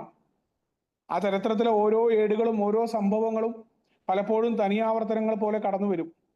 നമ്മുടെ പഴമക്കാരായ മനുഷ്യര് ആ ചരിത്ര സംഭവങ്ങളിലൂടെ കടന്നു പോവുകയും അതിൽ നിന്ന് വലിയ പാഠങ്ങൾ ഉൾക്കൊടുത്തുകൊണ്ട് എന്ന ഫെലോഷിപ്പിനെ സംരക്ഷിച്ച് നിർത്തിയിട്ടുണ്ട് എന്നുള്ളതാണ്. അതിന് കാരണം നമ്മൾ മനസ്സിലാക്കിയിട്ടുള്ള ലോകത്തുണ്ടായ മതങ്ങളിലായിക്കോട്ടെ, വംശങ്ങളായിക്കോട്ടെ, രാഷ്ട്രീയമായിക്കോട്ടെ, മറ്റു പ്രശ്നങ്ങളായിക്കോട്ടെ, ദശലക്ഷക്കണക്കിന് ആളുകൾ മരിച്ചിട്ടുണ്ട്. അപ്പോ നമ്മളെ സംബന്ധിച്ചിടത്തോളം പ്രകൃതി സമ്പത്തിന്റെ പേരിൽ വരെ പ്രശ്നങ്ങൾ ഉണ്ടാകുന്ന കാലഘട്ടത്തിൽ നമ്മൾ എങ്ങനെ നിൽക്കണം? ആൽക്കഹോളിക്സ് അനോണിമസ് ഒരു ആത്മീയതയിലാണ് നിൽക്കുന്നതെന്ന് പറഞ്ഞു. അവിടെയാണ് എയുടെ ഒരു കമ്പനി ഡയറക്ടർ, ഒരു കമ്പനിയുടെ CEO ആണ്. എല്ലാ ദിവസവും ലക്ഷക്കണക്കിന് ഡോളറുകളുടെ ബില്ലുകൾ പാസ്സാക്കി വരുന്ന ആള് മീറ്റിംഗിന്റെ ഉള്ളിൽ $28 പോസ്റ്റൽ ചാർജിനെ കുറിച്ച് തർക്കിക്കുകയും പ്രശ്നങ്ങൾ ഉണ്ടാക്കുകയും ചെയ്യുന്നു. മറ്റു ഗ്രൂപ്പുകൾ ഉണ്ടാകുന്നു. ഇത്തരം പ്രശ്നങ്ങളൊക്കെ ഏലുണ്ട്. പക്ഷെ ഇതൊന്നും ആൽക്കഹോളിക്സ് അനോണിമസിന് ഒന്നും സംഭവിക്കാൻ പോകുന്നില്ല. ഈ കോലാഹലമൊന്നും, എന്തു തന്നെ കോലാഹലം ഉണ്ടായിട്ടും കാര്യമൊന്നുമില്ല. അങ്ങ് അപ്പടി മാറ്റിയെടുക്കാനോ ആളുകളെയൊക്കെ മാറ്റിയെടുക്കാനോ എന്നുള്ള ഒരു പുതിയ വിപ്ലവ മൂവ്മെന്റ് ഒന്നും ആദ്യകാലത്ത് തന്നെ ഉണ്ടായിട്ടില്ല എന്ന് പറയുന്നുണ്ട്. അവിടെയാണ് ഒരു നൂറ്റാണ്ട് മുൻപ് ബാൾട്ടിമോറിൽ ആരംഭിച്ച വാഷിംഗ്ടോണിയൻ സമൂഹം, അവർ മദ്യാസക്തിക്ക് ഒരു ഉത്തരം കണ്ടെത്തിയിരിക്കുന്നു. ആദ്യകാലത്ത് പരസ്പരം സഹായിക്കുന്ന മദ്യാസക്തർ മാത്രമായിരുന്നു ഈ സമൂഹത്തിലെ അംഗങ്ങൾ. ആദ്യകാല അംഗങ്ങൾ ഈ ലക്ഷ്യം മുന്നിൽ കണ്ടുകൊണ്ട് അവർ അവരുടെ ഫെലോഷിപ്പിനായി സ്വയം സമർപ്പിച്ചു. പല കാര്യങ്ങളിലും വാഷിംഗ്ടോണിയൻസ് എക്കാരെ പോലെ ആയിരുന്നു. അവരുടെ അംഗസംഖ്യ 5 ലക്ഷം കടന്നു. അവർ ഒറ്റ ലക്ഷ്യത്തിൽ നിലകൊണ്ടിരുന്നെങ്കിൽ അവർക്ക് പൂർണ്ണ ഉത്തരം ലഭിക്കുമായിരുന്നു. പക്ഷെ വാഷിംഗ്ടോണിയൻസ് രാഷ്ട്രീയക്കാരെയും പരിഷ്കർത്താക്കളെയും മദ്യാസക്തരല്ലാത്തവരെയും അവരുടെ ഉദ്ദേശങ്ങൾക്കായി സമൂഹത്തെ ഉപയോഗിക്കാനായിട്ട് വിട്ടു നൽകി. ഉദാഹരണത്തിന്, അടിമത്ത നിർമ്മാർജ്ജനം അന്നത്തെ പ്രധാന വിഷയമായിരുന്നു. ഈ വിഷയത്തിൽ വാഷിംഗ്ടോണിയൻ വക്താക്കൾ പക്ഷപാതപരമായ പ്രഭാഷണങ്ങൾ നടത്തി. ഒരുപക്ഷെ മദ്യനിരോധന വിവാദത്തിൽ നിന്ന് രക്ഷപ്പെട്ടാലും അമേരിക്കൻ ജനതയുടെ മദ്യപാനശീലങ്ങളെ പരിഷ്കരിക്കാൻ ശ്രമിച്ചത് അവർക്ക് വിനയായി തീർന്നു. ചിലരൊക്കെ തീവ്രവാദികളായ കുരിശു യുദ്ധക്കാരായി. വർഷങ്ങൾക്കുള്ളിൽ മദ്യാസക്തരെ സഹായിക്കാൻ കഴിയാത്തവരായി ആ സമൂഹം നശിച്ചു.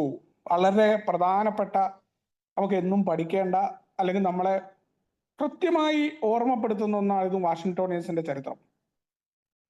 അതിന്റെ സംഖ്യ കണക്കെടുക്കുകയാണെങ്കിൽ ബില്ല് എഴുതിയ 5 ലക്ഷം എന്നുള്ളതിന് പകരം ഒരു 6 ലക്ഷത്തോളം അംഗങ്ങളായിരുന്നു എന്ന് പറയപ്പെടുന്നുണ്ട് അവരെ കുറിച്ച് നടന്ന പഠനങ്ങളിൽ.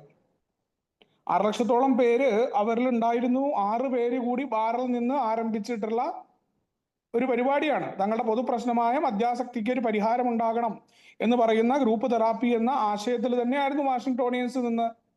പക്ഷെ എന്താ പ്രശ്നം എന്ന് വെച്ചാൽ, ഈ മദ്യാസക്തരെ കുറിച്ച് എപ്പോഴും പറയാറുണ്ട്, പാപ്പരായ ആദർശവാദികളാണ് മദ്യാസക്തര്. മദ്യാസക്തര് അവർ ഈ ലോകത്തെ പരിഷ്കരിക്കാനായിട്ട് മുന്നിട്ടിറങ്ങും.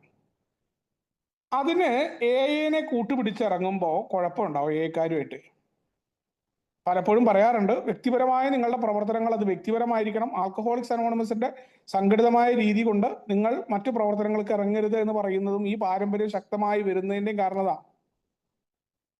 ഓരോ ആളുകളും എന്തുകൊണ്ട് അനോണമിറ്റി പാലിക്കണം, ഇതിലെല്ലാം നമ്മൾ പാഠങ്ങൾ പഠിച്ചുകൊണ്ടാണ്. ആവശ്യമില്ലാത്ത വിഷയങ്ങളിൽ ഇടപെടാതിരിക്കുന്നത്, ഇതെല്ലാം അതുകൊണ്ടാണ്. കാരണം വാഷിംഗ്ടോണിയൻസിനെ സംബന്ധിച്ചിടത്തോളം ഈ ലോകം അങ്ങ് നന്നാക്കി കളയാം എന്ന് പറഞ്ഞ പോലെ മദ്യാസക്തരല്ലാത്ത ആൾക്കാരെയും സമൂഹത്തെ ഉപയോഗിക്കാനായിട്ട് അവർ വിട്ടു നൽകി. അവിടുത്തെ കുട്ടികളൊക്കെ മറ്റാളുകൾക്ക് ക്ലാസ് എടുക്കാൻ തുടങ്ങി. മാത്രമല്ല, ഏറ്റവും പ്രധാനമായ വിവാദത്തിൽ അമേരിക്കയിലെ നിയമനിർമ്മാണ സഭയിൽ അധികാരം ചെലുത്താൻ കെൽപ്പുള്ളവരായിട്ട് ഈ ഒരു സംഘം മാറി. അമേരിക്കയെ മൊത്തത്തിൽ ഗ്രസിച്ച മദ്യനിരോധനം എന്ന് പറയുന്ന സംഭവം, മദ്യനിരോധനത്തെ പരിപൂർണമായിട്ട് അതിനെ പിന്നിൽ നിന്ന് സപ്പോർട്ട് ചെയ്തു. പിന്നീട് നമ്മുടെ ബിൽ വിൽസനൊക്കെ മദ്യപിച്ചതിന്റെ കഥകൾ പറയാറുണ്ട്. ബില്ല് ആ കള്ളക്കടത്തിലൂടെ ഇന്ന് ആ കനാല് കടക്കാൻ ഉപയോഗിക്കുന്ന ബോട്ടുണ്ട്. ബില്ലിന്റെ ജീവിതത്തിൽ ബില്ല് എഴുതിയിട്ടുണ്ട്. ആ രീതിയിലെ കള്ളക്കടത്തിലൂടെ ആയിരുന്നു ബില്ലും കള്ളു കുടിച്ചിട്ടുണ്ട് ആ സമയത്ത് എന്ന് പറയാറുണ്ട്. അതേപോലെ ബോബാണെങ്കിൽ വാറ്റി കുടിച്ചു എന്ന് പറയാറുണ്ട് ഈ സമയത്ത്. അപ്പൊ കള്ളുടിയന്മാര് കള്ളു കുടിച്ചിട്ടുമുണ്ട്. ആവശ്യമില്ലാത്ത മദ്യനിരോധനം എന്ന് പറയുന്ന പ്രശ്നത്തിൽ പോയിട്ട് ഇടപെട്ടു. ആളുകളെ അങ്ങ് പരിഷ്കരിച്ച് കളയാം, എല്ലാവരും മദ്യം ഉപയോഗിക്കരുത് എന്നുള്ള സമൂഹത്തെ പരിഷ്കരിക്കാൻ പോയി, സമൂഹത്തെ നന്നാക്കാനായി പോയി. മദ്യാസക്തരല്ലാത്ത ആളുകളെ അംഗങ്ങളാക്കി അവരെ ഇതിൽ കയറ്റി ക്ലാസ് എടുത്ത് കളയാം. സാമ്പത്തികമായിട്ട് ഉന്നമനത്തിലേക്ക് എങ്ങനെ മറ്റുള്ളവർക്ക് മാറാം എന്നുള്ള കാര്യത്തിൽ അവരുടെ വാഷിംഗ്ടോണിയൻസിന്റെ പേരിൽ അവർ ക്ലാസ് എടുക്കാൻ ആരംഭിച്ചു. മാത്രമല്ല, അടിമത്തം എന്ന് പറയുന്ന സംഗതി അന്ന് വളരെ രൂക്ഷമായിട്ട് പബ്ലിക്കലി നടക്കുന്നുണ്ട്. അതിലിവര് കുറച്ചാളുകൾ ഈ വാഷിംഗ്ടോണിയൻസിന്റെ പേരിൽ തന്നെ പരിപാടികൾ സംഘടിപ്പിക്കാൻ തുടങ്ങി. ഇതൊക്കെ എന്താ ഉണ്ടാവുക എന്ന് വെച്ചാൽ, വ്യക്തിപരമായിട്ട് അംഗങ്ങൾ ഇടപെടുന്ന പോലെ ആയിരുന്നില്ല അത്.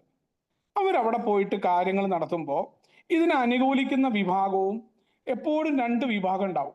രണ്ട് അല്ല, പല വിഭാഗങ്ങൾ ഉണ്ടാവും. നമുക്കറിയാം, ഒരു കാര്യത്തിൽ എപ്പോഴും ഒരു അഭിപ്രായമല്ല മനുഷ്യർക്ക് ഉണ്ടാവുക. മറ്റു പല അഭിപ്രായമുള്ള മനുഷ്യരുണ്ടാവും. പലരും പല രീതിയിലാണ് അവരുടെ കാര്യങ്ങൾ തീർക്കുക. പ്രത്യേകിച്ച് മദ്യാസക്തരായതുകൊണ്ട് അവരുടെ പക നമ്മൾ ഈ പറയാറുണ്ട് എപ്പോഴും. പ്രോഗ്രാമിലല്ല എന്നുണ്ടെങ്കിൽ തീർച്ചയായിട്ടും നമുക്ക് നമ്മുടെ ദേഷ്യവും നീരസങ്ങളും ഒഴിവാക്കാൻ പറ്റില്ല. നിസാരമായ ഒരാൾ നമ്മളോട് ചിരിച്ചിട്ടില്ല എന്ന് പറഞ്ഞ് അയാളെ തകർക്കാനിറങ്ങുന്ന കിങ് ബേബി സ്വഭാവമുള്ള ആളുകളാണ് നമ്മൾ. അപ്പോൾ അങ്ങനെയുള്ള മദ്യാസക്തരുടെ ഇടയിൽ രണ്ട് തരം ഗ്രൂപ്പുകളായി, വലതുപക്ഷവും ഇടതുപക്ഷവും കൂടുതൽ ലിബറൽ ആശയങ്ങൾ കടന്നു വന്നു. ആരാ പരിഷ്കരണത്തിന്റെ ഒപ്പം നിൽക്കേണ്ട, ഇവർ സപ്പോർട്ട് ചെയ്യുന്ന രാഷ്ട്രീയ കക്ഷിയായി ഗ്രൂപ്പിന്റെ ഉള്ളിൽ ഗ്രൂപ്പ് നടത്താൻ തുടങ്ങി ഇവര്. അവർക്ക് എന്താ സംഭവിച്ചതെന്ന് വെച്ച് കഴിഞ്ഞാല്, വാഷിംഗ്ടോണിയൻസിന്റെ ഉള്ളിൽ ആളുകൾ ഇങ്ങനെ തരംതിരിഞ്ഞ് മാറാൻ തുടങ്ങി. അവരെ എതിർക്കാൻ തുടങ്ങി. ഇതിൽ കുറച്ച് ആളുകൾ എന്തായി, അവരുടെ മതം കുരിശുയുദ്ധക്കാരായിക്കൊണ്ട് അവരുടെ മതത്തിലേക്ക് വന്നാലാണ് ക്രിസ്ത്യാനികളായിരിക്കണം, അല്ലെങ്കിൽ മതം മാറണം, യേശുവിന്റെ മാർഗത്തിലേക്ക് വരണം എന്ന് പറഞ്ഞ പ്രവർത്തനങ്ങൾ നടത്തി. അപ്പൊ അവർക്കെതിരെ വേറെ ഗ്രൂപ്പ് ഉണ്ടായി. അത്തരത്തിലേക്കുള്ള കുഴപ്പങ്ങൾ ആ ഫെലോഷിപ്പിനെ പതുക്കെ അവരങ്ങ് നശിച്ചു പോയി എന്നുള്ളതാണ്. വ്യക്തമായിട്ടല്ല, ഓരോ ഭാഗത്തു നിന്ന് അവരുടെ ഉള്ളിൽ നമ്മുടെ ഒന്നാമത്തെ പാരമ്പര്യമൊക്കെ പ്രസക്തമായി നിൽക്കുകയും ബാക്കി മുഴുവൻ പാരമ്പര്യങ്ങളും നമ്മൾ ഐക്യത്തോടു കൂടി നിൽക്കാനാണ്. അതുകൊണ്ടാണ് നമ്മൾ ആവശ്യമില്ലാത്ത വിവാദങ്ങളിൽ ഇടപെടില്ല, എന്ന നിലയിൽ അഭിപ്രായം പറയില്ല എന്നത് വാഷിംഗ്ടോണിയൻസിന്റെ പ്രധാന പാഠമാണ് നമ്മുടെ മുന്നിൽ. വാഷിംഗ്ടോണിൽ നിന്നുള്ള പാഠം ആൽക്കഹോളിക്സ് അനോണിമസിന് അവഗണിക്കാനാവില്ല. അവരുടെ നാശം കണ്ട നമ്മുടെ ആദ്യകാല അംഗങ്ങൾ നമ്മുടെ സമൂഹത്തെ പൊതു പ്രശ്നങ്ങളിൽ നിന്നും മാറ്റി നിർത്തി. നമ്മൾ അന്നും ഇന്നും എന്നും നമ്മൾ പുലർത്തുന്ന ഒരു പരിപാടിയാണ് പൊതുവായ പ്രശ്നങ്ങൾ. ആൽക്കഹോളിക്സ് അനോണിമസിന് അതിൽ യാതൊരു അഭിപ്രായമില്ല. വ്യക്തിപരമായിട്ട് നിങ്ങൾക്ക് പറയണോ പറയാം. എയുടെ പേരിൽ അതിന് പ്രസ്താവന നടത്താനോ എയുടെ പേരിൽ കാര്യങ്ങൾ പറയാനോ. അതുകൊണ്ടാണ് അനോണിമിറ്റിക്കൊക്കെ ഇത്രയും നമ്മൾ പ്രാധാന്യം നൽകുന്നതിന്റെ കാരണം കൂടി. കാരണം ഏതെങ്കിലും ഒരു വ്യക്തി, പ്രശസ്തരായ വ്യക്തികൾ അവർ ചെയ്ത പ്രവർത്തികൾക്ക് ഉത്തരം പറയേണ്ട അവസ്ഥ വരും. എപ്പോഴും അങ്ങനെയാണല്ലോ, ആ സംഘടന ഉത്തരം പറയണം എന്നുള്ള രീതിയിലാണ് ആളുകൾ ആവശ്യപ്പെടുക. അപ്പോൾ പ്രാഥമിക ഉദ്ദേശത്തിൽ നിന്ന് മാറിക്കൊണ്ട് വലിയ കുഴപ്പങ്ങൾ ഉണ്ടാവും. അപ്പോൾ വാഷിംഗ്ടോണിയൻ എന്ന് പറയുന്ന ആ ഒരു ഫെലോഷിപ്പിന്റെ തകർച്ച നമുക്ക് വലിയ പാഠങ്ങളാണ്. ചരിത്രം എപ്പോഴും പറയുന്ന പോലെയാണ്, നമുക്ക് വലിയ പാഠങ്ങൾ പഠിക്കാൻ പറ്റുന്നതാണ് നമ്മുടെ ഓരോ ചരിത്രവും. നമ്മുടെ മുന്നേ കടന്നുപോയ ആളുകളായിക്കോട്ടെ, നമ്മൾ പറയാറുണ്ട് മറ്റുള്ളവരുടെ വീഴ്ചകൾ നമുക്ക് റിലാപ്സ് ഉണ്ടാവണമെന്നില്ല, പ്രശ്നം ഉണ്ടാവുമെന്ന് മനസ്സിലാക്കാൻ. വീണ്ടും ഉണ്ടാകുന്ന കുടി എനിക്ക് മാറ്റി നിർത്തണം എന്നുണ്ടെങ്കിൽ ഇങ്ങനെ ഞാൻ ചെയ്താൽ കുടി ഉണ്ടാകുമെന്ന് വീണ്ടും പോയി കുടിച്ച ആളുകൾ പറഞ്ഞിട്ടുണ്ട്. അപ്പൊ എനിക്ക് കുടിക്കാതിരിക്കണമെങ്കിൽ ഞാൻ എന്ത് ചെയ്യണം എന്നറിയാൻ പറ്റും. അതേപോലെയാണ് ആൽക്കഹോളിക്സ് അനോണിമസിന്റെ ഫെലോഷിപ്പിന് മുന്നേ ഉണ്ടായിരുന്ന മദ്യാസക്തി എന്ന് പറയുന്ന തങ്ങളുടെ പൊതു പ്രശ്നത്തിന് വേണ്ടി ഉണ്ടായ ടീമാണ് വാഷിംഗ്ടോണിയൻ. അവരാണ് ചിഹ്ന ഭിന്നമായി പോയി. ആവശ്യമില്ലാത്ത കാര്യങ്ങൾ, അത് എന്തിൽ ഇടപെട്ടു എന്നുള്ളതല്ല, ഓരോ കാര്യങ്ങളിലും കുറച്ച് ആൾക്കാർക്ക് ശരിയെന്ന് തോന്നുന്നത് എല്ലാ കാലത്തും ഉണ്ടായിട്ടുണ്ട്. അതുകൊണ്ടാണ് നമ്മുടെ ബിഗ് ബുക്കിൽ എപ്പോഴും പറയാറുണ്ട് എല്ലാ വാദങ്ങൾക്കുമെതിരെ ഒരു വാദമുണ്ട് എന്ന് പറയുന്നതിന്റെ കാരണം. എല്ലാ മനുഷ്യർക്കും അവരവരുടെ അഭിപ്രായങ്ങൾ ഉണ്ടാവും. ഒരിക്കലും നമ്മൾ വിചാരിച്ച പോലെ എല്ലാവരും ഒരേപോലെ യോജിച്ച് വരാറില്ല. അവിടെയാണ് നമ്മുടെ രണ്ടാമത്തെ പാരമ്പര്യം. ഗ്രൂപ്പ് കോൺഷ്യസിനെ നമ്മൾ അംഗീകരിക്കുന്നു, നമ്മൾ ആത്മീയമായ പാതയിലൂടെ മാറുന്നു. നമ്മൾ പടികളിലൂടെ കടന്നു പോവുകയും നമ്മളെ വിലയിരുത്തുകയും ചെയ്യുമ്പോഴേ നമുക്ക് പാരമ്പര്യം അനുഷ്ഠിക്കാൻ പറ്റൂ എന്നുള്ളതാണ് ഏറ്റവും വലിയ രസം. അപ്പോഴേ നമുക്കിത് മനസ്സിലാവുള്ളൂ.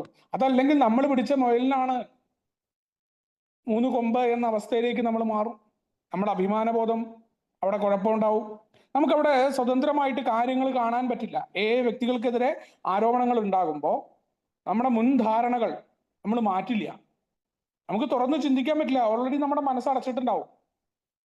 കാരണം വ്യക്തിബന്ധിതമായി നമ്മൾ മാറുന്നത് നമ്മൾ തിരിച്ചറിയില്ല. പാരമ്പര്യങ്ങളെ മനസ്സിലാക്കാൻ പടികൾ നിന്നിരുക. അപ്പൊ നമുക്ക് ഒരു വ്യക്തികളോടും അത്യന്തികമായ ദേഷ്യം ഉണ്ടാവില്ല. അത് ആരും ആയിക്കോട്ടെ.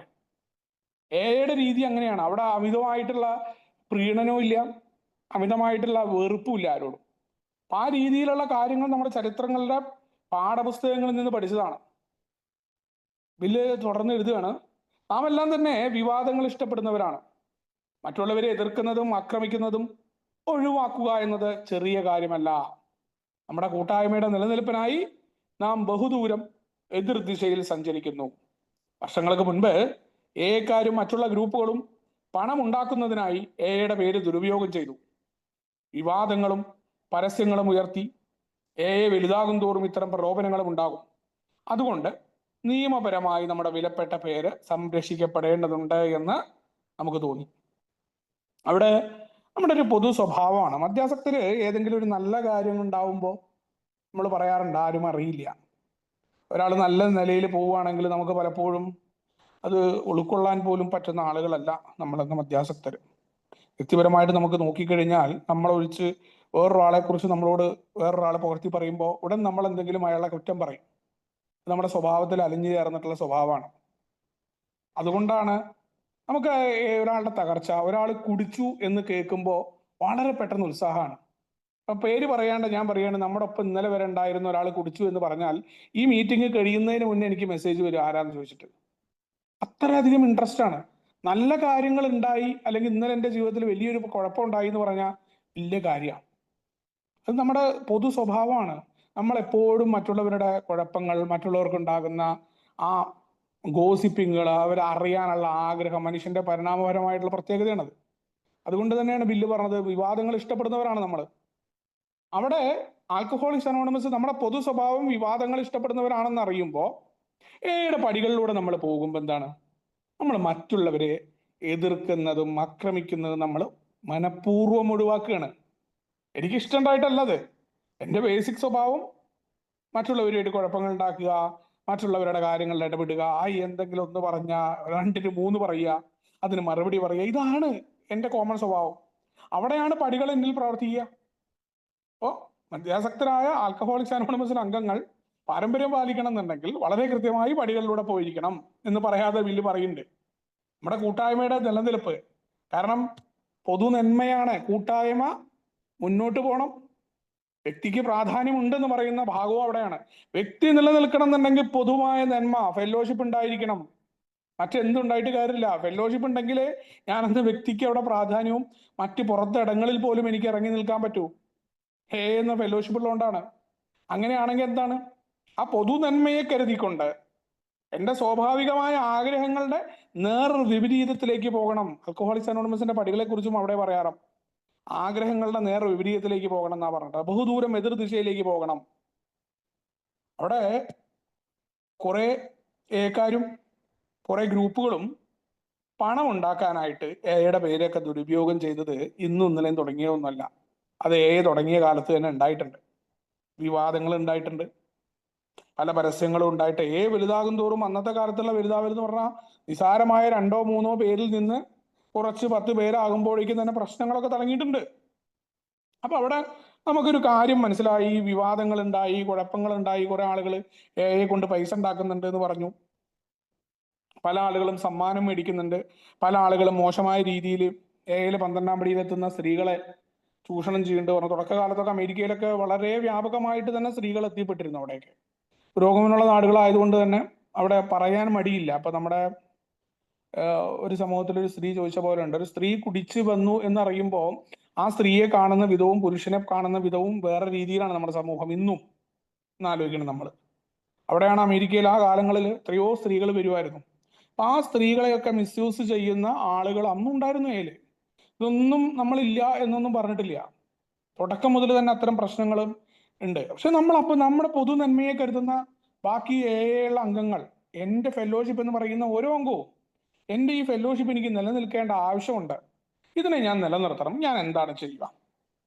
അപ്പോൾ ഇത് സാധ്യമാക്കുന്നതിനായിട്ട് എല്ലാ സംസ്ഥാനങ്ങളും വിദേശ രാജ്യങ്ങളും ആൽക്കഹോളിക്സ് അനോണിമസിന്റെ പേര് ഉൾപ്പെടുത്തുന്നതിനായിട്ട് ട്രസ്റ്റിമാർക്ക് ഒരു നിർദ്ദേശം കൊടുത്തിട്ടുണ്ട്. നമ്മൾ പല രീതിയിൽ അത് സങ്കീർണമായ, മെനക്കെട്ട, വളരെയധികം പ്രശ്നങ്ങളുള്ള രീതിയിലേക്ക് മാറി. അത് സാങ്കേതികതയിൽ ഒതുങ്ങി നിന്നു, ചുവപ്പ് നാട കടന്നു വന്നു. എല്ലാ സ്ഥലത്തുമുള്ള എയുടെ പേര് എങ്ങനെ കൊടുക്കണം എന്നുള്ള രീതിയിൽ പല രീതിയിലുള്ള ചർച്ചകൾ, ട്രസ്റ്റിമാർക്കുള്ള നിർദ്ദേശങ്ങൾ കൊടുത്തു. പക്ഷെ അത് എല്ലാ ഗ്രൂപ്പുകളിലേക്കും ചർച്ച എത്തിയില്ല. ഇനി മിസ്റ്റർ ആൻഡ് മിസിസ് അനോണിമസ് എന്ന പേരിൽ ഒരു തിരക്കഥയുമായിട്ട് ഒരു പ്രമുഖ സിനിമാ നിർമ്മാതാവ് രംഗത്തെത്തിയതോടെ പ്രശ്നം ഒരു പൊട്ടിത്തെറിയോടെ പുനർജനിച്ചു. എയെ കുറിച്ചുള്ള വർണ്ണന അസന്തുലിതവും മോശവുമായിരുന്നു. പേര് മാറ്റാൻ സമ്മതിച്ചെങ്കിലും തിരക്കഥയിൽ കാര്യമായ മാറ്റം വരുത്താൻ കമ്മിറ്റി തയ്യാറായില്ല. നമുക്ക് എന്ത് ചെയ്യാനാകും? അവിടെ അടുത്ത വിവാദം കടന്നു വരുന്നു. മിസ്റ്റർ ആൻഡ് മിസിസ് അനോണിമസ് എന്ന പേരിൽ ഒരു സിനിമാ നിർമ്മാതാവ് വന്നു. വേറെ ആളുകളുടെ ജീവിതമാണ്.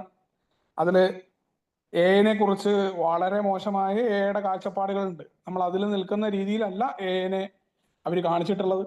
ശക്തമായ രീതിയിൽ അതിനെക്കുറിച്ചുള്ള അഭിപ്രായങ്ങൾ ഉണ്ടായി. ഈ കാര്യങ്ങൾ ഇങ്ങനെ ചെയ്യാൻ പാടില്ല.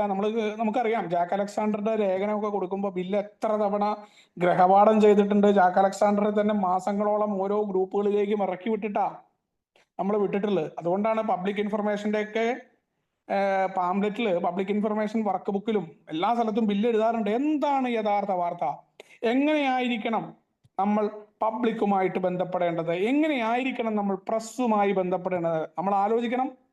ഇത്രയൊന്നും അംഗസംഖ്യ ഇല്ലാതിരുന്ന കാലത്തും നമ്മൾ പുലർത്തിയിരുന്ന ജാഗ്രത ഉണ്ട്. അതും ജാക്ക് അലക്സാണ്ടറിന്റെ ഒക്കെ ആ ഒരു സാറ്റർഡേ ഈവനിങ് പോസ്റ്റ് എന്ന് പറയുന്ന പത്രം അമേരിക്കയിലെ ഏറ്റവും പ്രധാനപ്പെട്ട ഒന്നായിരിക്കുമ്പോഴാണ് ബില്ല് ചില കാര്യങ്ങൾക്ക് വാശി പിടിച്ചവിടെ വരികയാണെങ്കിൽ അത് നല്ല രീതിയിലായിരിക്കണം എന്നാണ്. ആ നല്ല രീതിയാണ് കുത്തൊഴുക്ക് പോലെ ആൽക്കഹോളിക്സ് അനോണിമസിലേക്ക് അംഗങ്ങൾ വരാൻ ആരംഭിച്ചത്. അപ്പൊ ഏതൊരു പ്രവൃത്തി ചെയ്യുമ്പോഴും വഴിപാട് പോലെ ചെയ്യാതെ അത് കൃത്യതയോടുകൂടി എൻ്റെ ജീവൻ രക്ഷിച്ച ഫെലോഷിപ്പിന് വേണ്ടി ചെയ്യുന്ന പ്രവൃത്തിയാണ് എന്ന ഭാവന ആണെങ്കിൽ ആ രീതിയിലാണ് നമ്മുടെ പഴമക്കാരായ മനുഷ്യർ, ബിൽ വിൽസൺ അടക്കം ഓരോ മനുഷ്യരും ഈ ഫെലോഷിപ്പിൽ കാത്തു സൂക്ഷിച്ചതെന്നുള്ളതാണ്. അപ്പോ ഈ ഒരു സിനിമയുടെ കഥ ആൽക്കഹോളിക്സ് അനോണിമസിന്റെ പേരിനെ മൊത്തത്തിൽ നാശകോശമാക്കുന്നതാണ്.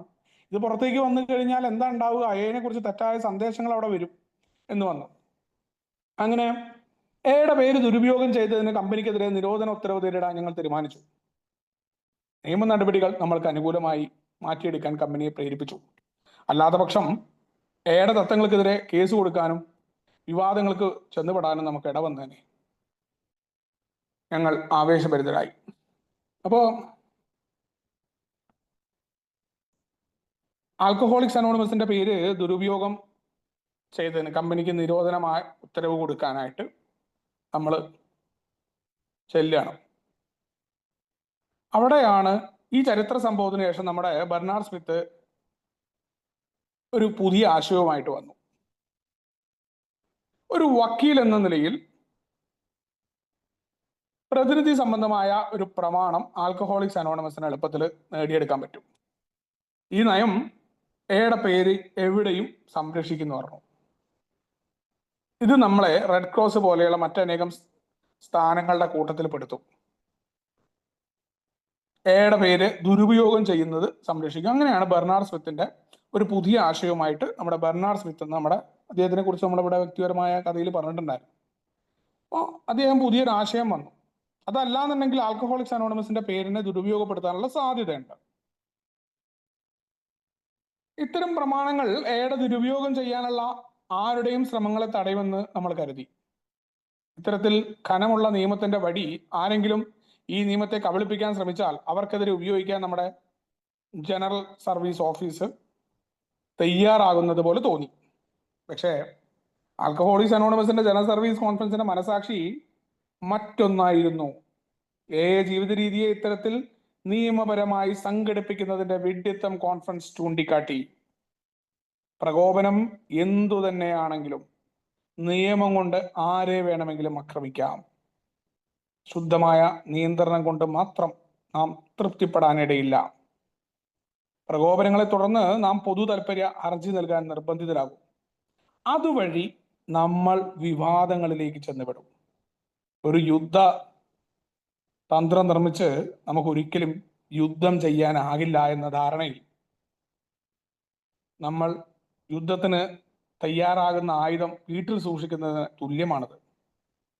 ഒരു സംഘടനയല്ല എന്ന് നമ്മൾ പാരമ്പര്യങ്ങളിൽ പറയുകയും സംഘടനാ തലത്തിൽ നിയമനിർമ്മാണവുമാണ് ഇവിടെ നമ്മൾ ചെയ്യുന്നത്.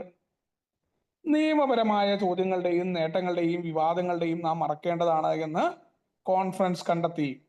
ഗ്രൂപ്പിലും പൊതുജന അഭിപ്രായത്തിലുമാണ് നമ്മുടെ പരമമായ സുരക്ഷിതത്വം. വളരെ ചരിത്ര പ്രസിദ്ധമായ തീരുമാനം നടന്ന സമയമാണത്.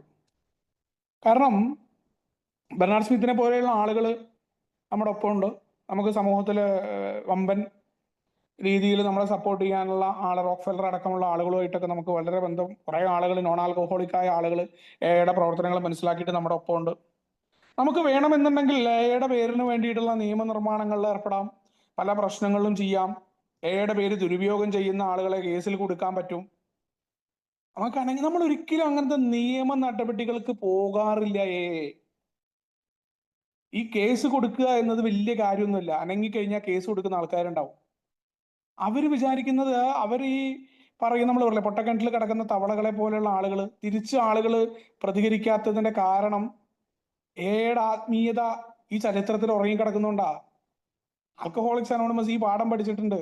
അന്ന് നമ്മൾ ചരിത്രപ്രസിദ്ധമായ തീരുമാനങ്ങൾ എടുത്തിട്ടുണ്ട്. ബെർണാഡ് സ്മിത്ത് അദ്ദേഹം പുറത്ത് മദ്യാസക്തനല്ലാത്ത എയുടെ ട്രസ്റ്റിയാണ്. അദ്ദേഹം പറഞ്ഞു, ഞാൻ നിങ്ങൾക്ക് വേണ്ടി പല കാര്യങ്ങളും ചെയ്തു തരാം, ഇതിന് പ്രത്യേക നിയമം ഉണ്ടാക്കാം, എയുടെ പേര് ദുരുപയോഗം ചെയ്യുന്ന ആളുകളെ നമുക്ക് നിയമത്തിന്റെ കർശനമായ ദണ്ഡ് ഉപയോഗിച്ചുകൊണ്ട് നമുക്ക് തടഞ്ഞു നിർത്താനായി പറ്റും എന്ന് പറഞ്ഞു. റെഡ് ക്രോസിനെ പോലെയുള്ള സംഘടനകളുടെ സ്ഥാനത്തിൽ പെടുത്തും. വളരെയധികം സംരക്ഷിക്കപ്പെടും എയുടെ പേര്. എനെ അങ്ങനെ പെട്ടെന്നൊന്നും ചെയ്യാൻ പറ്റില്ല. നമ്മുടെ ജനറൽ സർവീസ് ഓഫീസും മദ്യാസക്തരും ഭയങ്കര ആവേശത്തിലായി. നമുക്ക് അങ്ങനെയാണല്ലോ, നമുക്ക് എന്തെങ്കിലും കേസ് വരിക, ഒരാളെ അങ്ങ് കൊടുക്കുക, ഒരു കുഴപ്പമുണ്ടാവുക, ഇതൊക്കെ വലിയ സംഭവമായിട്ട് നമ്മൾ കരുതും. പക്ഷേ ഉണ്ടല്ലോ, അവിടെയാണ് എയുടെ രണ്ടാം പാരമ്പര്യത്തിന്റെ പ്രസക്തി കിടക്കുന്നത്. എത്ര വില്യന്റെ ജീവിതത്തിലായിക്കോട്ടെ, സുപ്രധാനമായ ആൽക്കഹോളിക്സ് അനോണിമസിന്റെ തീരുമാനങ്ങളിലായിക്കോട്ടെ, രണ്ടാം പാരമ്പര്യം വലിയൊരു സംഭവമായിരുന്നു. അവിടെ ഒരാളുടെ ഈഗോയും നടന്നിട്ടില്ല. ഒരാളും വാശി പിടിച്ച പോലെ അതായിരുന്നു യഥാർത്ഥത്. നല്ലത് മികച്ചതിന്റെ ശത്രുവാണ് എന്ന രീതിയിലാണ് ആൽക്കഹോളിക്സ് അനോണിമസിന്റെ ചരിത്രം നമ്മളെ പഠിപ്പിച്ചത്. നമ്മൾ നമ്മുടെ മാത്രം താല്പര്യം, കേസ് കൊടുക്കുക, അല്ലെങ്കിൽ മറ്റുള്ളവരെ ആക്രമിക്കുക, എതിർത്ത് നിൽക്കുന്നവരെ നിശ്ശേഷം ചെയ്യുക എന്ന് പറയുന്ന പഴയ കാടൻ രീതികളല്ല. ഒരു തെറിക്ക് ഉത്തരം മുറിപ്പത്തൽ കൊടുക്കുക, ബാറിൽ പോയിരുന്നാ പോരെ, എന്തിനാ ഏല് നിൽക്കുന്ന ഈ രീതിയിൽ മറുപടി പറയാനാണെങ്കിൽ ഞാൻ വളരെ കൃത്യമായിട്ട്, ആൽക്കഹോളിക്സ് അനോണിമസ് ആത്മീയമായ പദ്ധതിയാണ്. ഇവിടെ എങ്ങനെയാണ് ഞാൻ മറുപടി കൊടുക്കേണ്ടത്, ഇത്തരം കാര്യങ്ങളെ എങ്ങനെയാണ് ഞാൻ അതിനെ നേരിടേണ്ടത്? ഓരോ അംഗവും അവരുടെ മനസാക്ഷിയോട് ചോദിച്ചു, ഞങ്ങൾ യുദ്ധം ചെയ്യണോ? ഇവിടെ മദ്യത്തോട് പോലും പോരാടുന്നില്ല എന്ന് 11ാമത്തെ പടിയിൽ നമ്മൾ പറയുന്നു. മദ്യത്തോട് പോലുമുള്ള പോരാട്ടം നമ്മൾ നിർത്തിയിരിക്കുന്നു. അവിടെയാണ് എയുടെ മനസാക്ഷി. മറ്റ് ഗ്രൂപ്പുകൾ ജനറൽ സർവീസിലെ പൊതുവെ ജനറൽ സർവീസ് ക്വാർട്ടേഴ്സിൽ ഉണ്ടായിരുന്ന ആളുകൾ, എയുടെ നോൺ ട്രസ്റ്റിമാര്, ഒരു പരിധിവരെ ബില്ലിനെ വരെ സ്വാധീനിക്കുന്ന രീതിയിലേക്ക് ഈ തീരുമാനം കടന്നു വരികയാണ്. കാരണം ഭൂരിപക്ഷത്തിന്റെ തീരുമാനം അല്ലെങ്കിൽ ആളുകൾ പൊതുവെ അഭിപ്രായപ്പെടുന്ന അതാവുമ്പോൾ അദ്ദേഹം അങ്ങനെ ചിന്തിക്കുന്നു. അവിടെ പക്ഷെ മാറ്റം ഉണ്ടായി. ജനറൽ സർവീസ് കോൺഫറൻസ് നടന്നപ്പോൾ സർവീസ് കോൺഫറൻസ് ആണ് പരമാധികാരി വരുന്നത്, അല്ലാതെ തീരുമാനം എടുക്കാൻ പറ്റില്ല. അവിടെ പറഞ്ഞു, പ്രകോപനം എന്തു തന്നെ ആയിക്കോട്ടെ, ഏത് രീതിയിലായിക്കോട്ടെ, ആൽക്കഹോളിക്സ് അനോണിമസ് എന്ന നമ്മുടെ ആത്മീയ ഫെലോഷിപ്പിനെതിരെ നമ്മളിവിടെ സംഘടിത പ്രസ്ഥാനമല്ല എന്നൊരു സൈഡ് പറയാം. എന്നിട്ട് നമ്മൾ ഇവിടെ സംഘടിത പ്രസ്ഥാനം, വാഷിംഗ്ടോണിയൻ അവിടെ ഉണ്ട്. നമ്മുടെ ശ്രദ്ധ മാറും. ഇവിടെ നമ്മൾ നോക്കിയാൽ മതി, പൊതുവിവാദങ്ങളുടെ പുറകിൽ നമ്മൾ നിൽക്കുമ്പോൾ നമ്മളിവിടെ മറ്റൊരു മദ്യാസക്തന് സന്ദേശം കൊടുക്കുവോ? നമ്മുടെ ഇവിടെ എയുടെ സന്ദേശം പുറത്തു പോകാൻ വേണ്ടിയിട്ട് നല്ല ആളുകൾ മാധ്യമങ്ങളിൽ വളരെ ശ്രദ്ധ കിട്ടുന്ന ഒരു പരിപാടി ഇവിടെ നടന്നപ്പോ ആ പരിപാടിയിൽ അനോണമിറ്റി ബ്രേക്കപ്പ് ചെയ്തുകൊണ്ട് ഒരാൾ സംസാരിച്ചു. മറ്റുള്ള ആളുകൾക്ക് പൊതുവിവാദങ്ങളിൽ നമുക്ക് ശ്രദ്ധയാണ്. അഞ്ചാമത്തെ പാരമ്പര്യം പറയുന്ന പോലെ നമ്മുടെ വെൽഫെയർ എവിടെ പോയി? നമ്മൾ എവിടെ നിന്നു? എന്താണ് നമ്മുടെ ഫെലോഷിപ്പിന്റെ ഉദ്ദേശം? ഇത്തരം വിവാദങ്ങൾ ഉണ്ടാക്കലാണോ? മദ്യാസക്തർക്ക് സന്ദേശം കൊടുക്കുക. എത്ര നന്നായിട്ട് പബ്ലിക് ഇൻഫർമേഷൻ പരിപാടി നടത്താം. 3.5 കോടി ജനങ്ങളിൽ 1000 പേര് പോലും തികച്ചില്ല നമ്മള്. ആ വേളയിലാണ് നമ്മുടെ ശ്രദ്ധ എവിടെ പോയി നമ്മൾ ആലോചിച്ചാൽ മതി. സ്വയം നമുക്ക് പരിശോധിച്ചാൽ മനസ്സിലാവും എത്ര മദ്യാസക്തർക്ക് സന്ദേശം കൊടുക്കാൻ പറ്റുമായിരുന്നു. നമ്മൾ എവിടെയായിരുന്നു? നമ്മുടെ സമയം എവിടെയായിരുന്നു? നമ്മുടെ ചിന്തകൾ എവിടെയായിരുന്നു? എത്ര സമയത്തെ നമ്മൾ, വിലപ്പെട്ട സമയത്തെ നമ്മൾ വേസ്റ്റ് ചെയ്തു. കുടിച്ചിട്ട് എത്രയോ സമയം പോയവരാ നമ്മള്. പ്രാഥമിക ഉദ്ദേശത്തിൽ നിന്നുള്ള മാറ്റം, അത് നമ്മുടെ പാരമ്പര്യങ്ങളിൽ നമ്മുടെ പഴമക്കാരായ മനുഷ്യർ, കടന്നുപോയ ഓരോ മനുഷ്യരും ഈ ഫെലോഷിപ്പിനെ ആ രീതിയിൽ സംരക്ഷിച്ച് നിർത്തിയിട്ടുണ്ട്. പ്രകോപനങ്ങൾ എന്തോ ആയിക്കോട്ടെ, നമ്മൾ അത്തരം പൊതു താല്പര്യ ഹർജികൾ കൊടുക്കുക, സംഘടിതമായ പ്രസ്ഥാനമാകുക, മറ്റുള്ളവരെ വിധിക്കാൻ തയ്യാറാവുക, നമ്മൾ ഗ്രൂപ്പ് തിരിയുക. എവിടെയാണ് നമ്മുടെ വീണ്ടും കുടിച്ചുകൊണ്ടിരിക്കുന്ന, ഇന്നും തെരുവിൽ കടക്കുന്ന, കൂട്ടായ്മയിലേക്ക് എത്തിപ്പെടാത്ത മദ്യാസക്തന് സന്ദേശം കൊടുക്കാൻ എങ്ങനെ സാധിക്കും? നമ്മൾ യുദ്ധം ചെയ്യുന്നില്ല. നമ്മൾ ആയുധം ഉണ്ടാക്കി വെച്ചിട്ട് പലപ്പോഴും നമ്മൾ ഒരു ആയുധം വീട്ടിൽ സൂക്ഷിച്ചു വെക്കുക എന്നിട്ട് പറയുകയാണ് നമ്മുടെ പ്രതിരോധത്തിനാണെന്ന് പറഞ്ഞാൽ പ്രകോപനം ഉണ്ടാകുമ്പോൾ നമ്മൾ ആയുധം എടുത്ത് പെരുമാറും. അതുകൊണ്ട് തന്നെ നമ്മൾ അത്തരം പരിപാടികൾ ചെയ്യേണ്ട. യുദ്ധം യന്ത്രം അല്ലെങ്കിൽ യുദ്ധം ചെയ്യാനുള്ള ഉപകരണം, ആയുധം വീട്ടിൽ സൂക്ഷിച്ചുകൊണ്ട് ഞാൻ യുദ്ധം ചെയ്യുന്നില്ല എന്ന് പറഞ്ഞിട്ട് കാര്യമില്ല എന്നും നമ്മൾ അത്തരം ഒരു പരിപാടിയിലേക്ക് നിൽക്കണ്ട എന്നുള്ളത് ആൽക്കഹോളിക്സ് അനോണിമസിന്റെ അന്നത്തെ ജനറൽ സർവീസ് കോൺഫറൻസിന്റെ ആ ഗ്രൂപ്പ് മനസാക്ഷി തീരുമാനം എടുക്കുകയാണ്. നമ്മുടെ പാരമ്പര്യങ്ങളിൽ പറഞ്ഞു നമ്മളൊരു സംഘടനയല്ല. അപ്പൊ നമ്മളെന്താണ്? നമ്മളൊരു സംഘടനാ തലത്തിലുള്ള നിയമനിർമ്മാണം നടത്തേണ്ട കാര്യമില്ല. കാരണം നമ്മൾ വിവാദങ്ങളിൽ പെടും. നമ്മൾ വിചാരിച്ച പോലെ നമ്മൾ മാത്രമല്ല ഈ ലോകത്തിലുള്ളത്. വളരെ നിസ്സാരരായ മനുഷ്യരാണ് നമ്മൾ എന്നുള്ള ബോധ്യം നമുക്ക് അന്ന് ഉണ്ടാവേണ്ടതുണ്ട്. നമ്മൾ മറ്റുള്ളവരെ പോലെയല്ല. വൈകാരികമായിട്ട് ഒരാളുടെ നോക്കോ വാക്കോ തെറ്റിയാൽ പ്രശ്നമാകുന്നവനായി കുടിയൻ. ലോകത്തെ ഇങ്ങനെ മാറ്റിമറിച്ച് കളയാന്ന് പറഞ്ഞ് പോയിട്ട് കുഴപ്പങ്ങൾ ഉണ്ടാവും. നമ്മുടെ പേര്, നമ്മുടെ പ്രാഥമിക ഉദ്ദേശം നടക്കും. നമുക്ക് നേരെ ഉണ്ടാവില്ല ഈ വിവാദങ്ങളും കേസുകളും നടത്താൻ. ആള് പോണം, അതിന്റെ പേരിൽ പ്രശ്നമാവും. നാട്ടിൽ ഈ അടിക്കേസൊക്കെ ഉണ്ടാവുമ്പോ അങ്ങനെയാ. ആദ്യം അടിക്കാൻ എല്ലാവരും ഉണ്ടാവും ആഘോഷങ്ങൾ നടക്കുമ്പോഴേ. അടി കഴിഞ്ഞ് ഈ കേസ് 10 വർഷം നീളുമ്പോൾ ഒരു മനുഷ്യനുണ്ടാവില്ല, ആവേശം നിൽക്കും, സംഘടന ഉണ്ടാവില്ല. ഈ പറഞ്ഞ പോലെയാണ് ഇത്. നമ്മൾ പഴമക്കാരായ മനുഷ്യർ മനസ്സിലാക്കിയിട്ടുണ്ട്. എയുടെ പേരിൽ കേസ് കൊടുക്കുക, പിന്നെ അത് കഴിഞ്ഞ് കുറച്ചു കാലം കഴിയുമ്പോൾ ആവേശമൊക്കെ തീരുവേ. ഈ ആവേശം എന്ന് പറയുന്നത് പൊതുവെ മദ്യാസക്തർക്ക് കൂടുതലാണ്.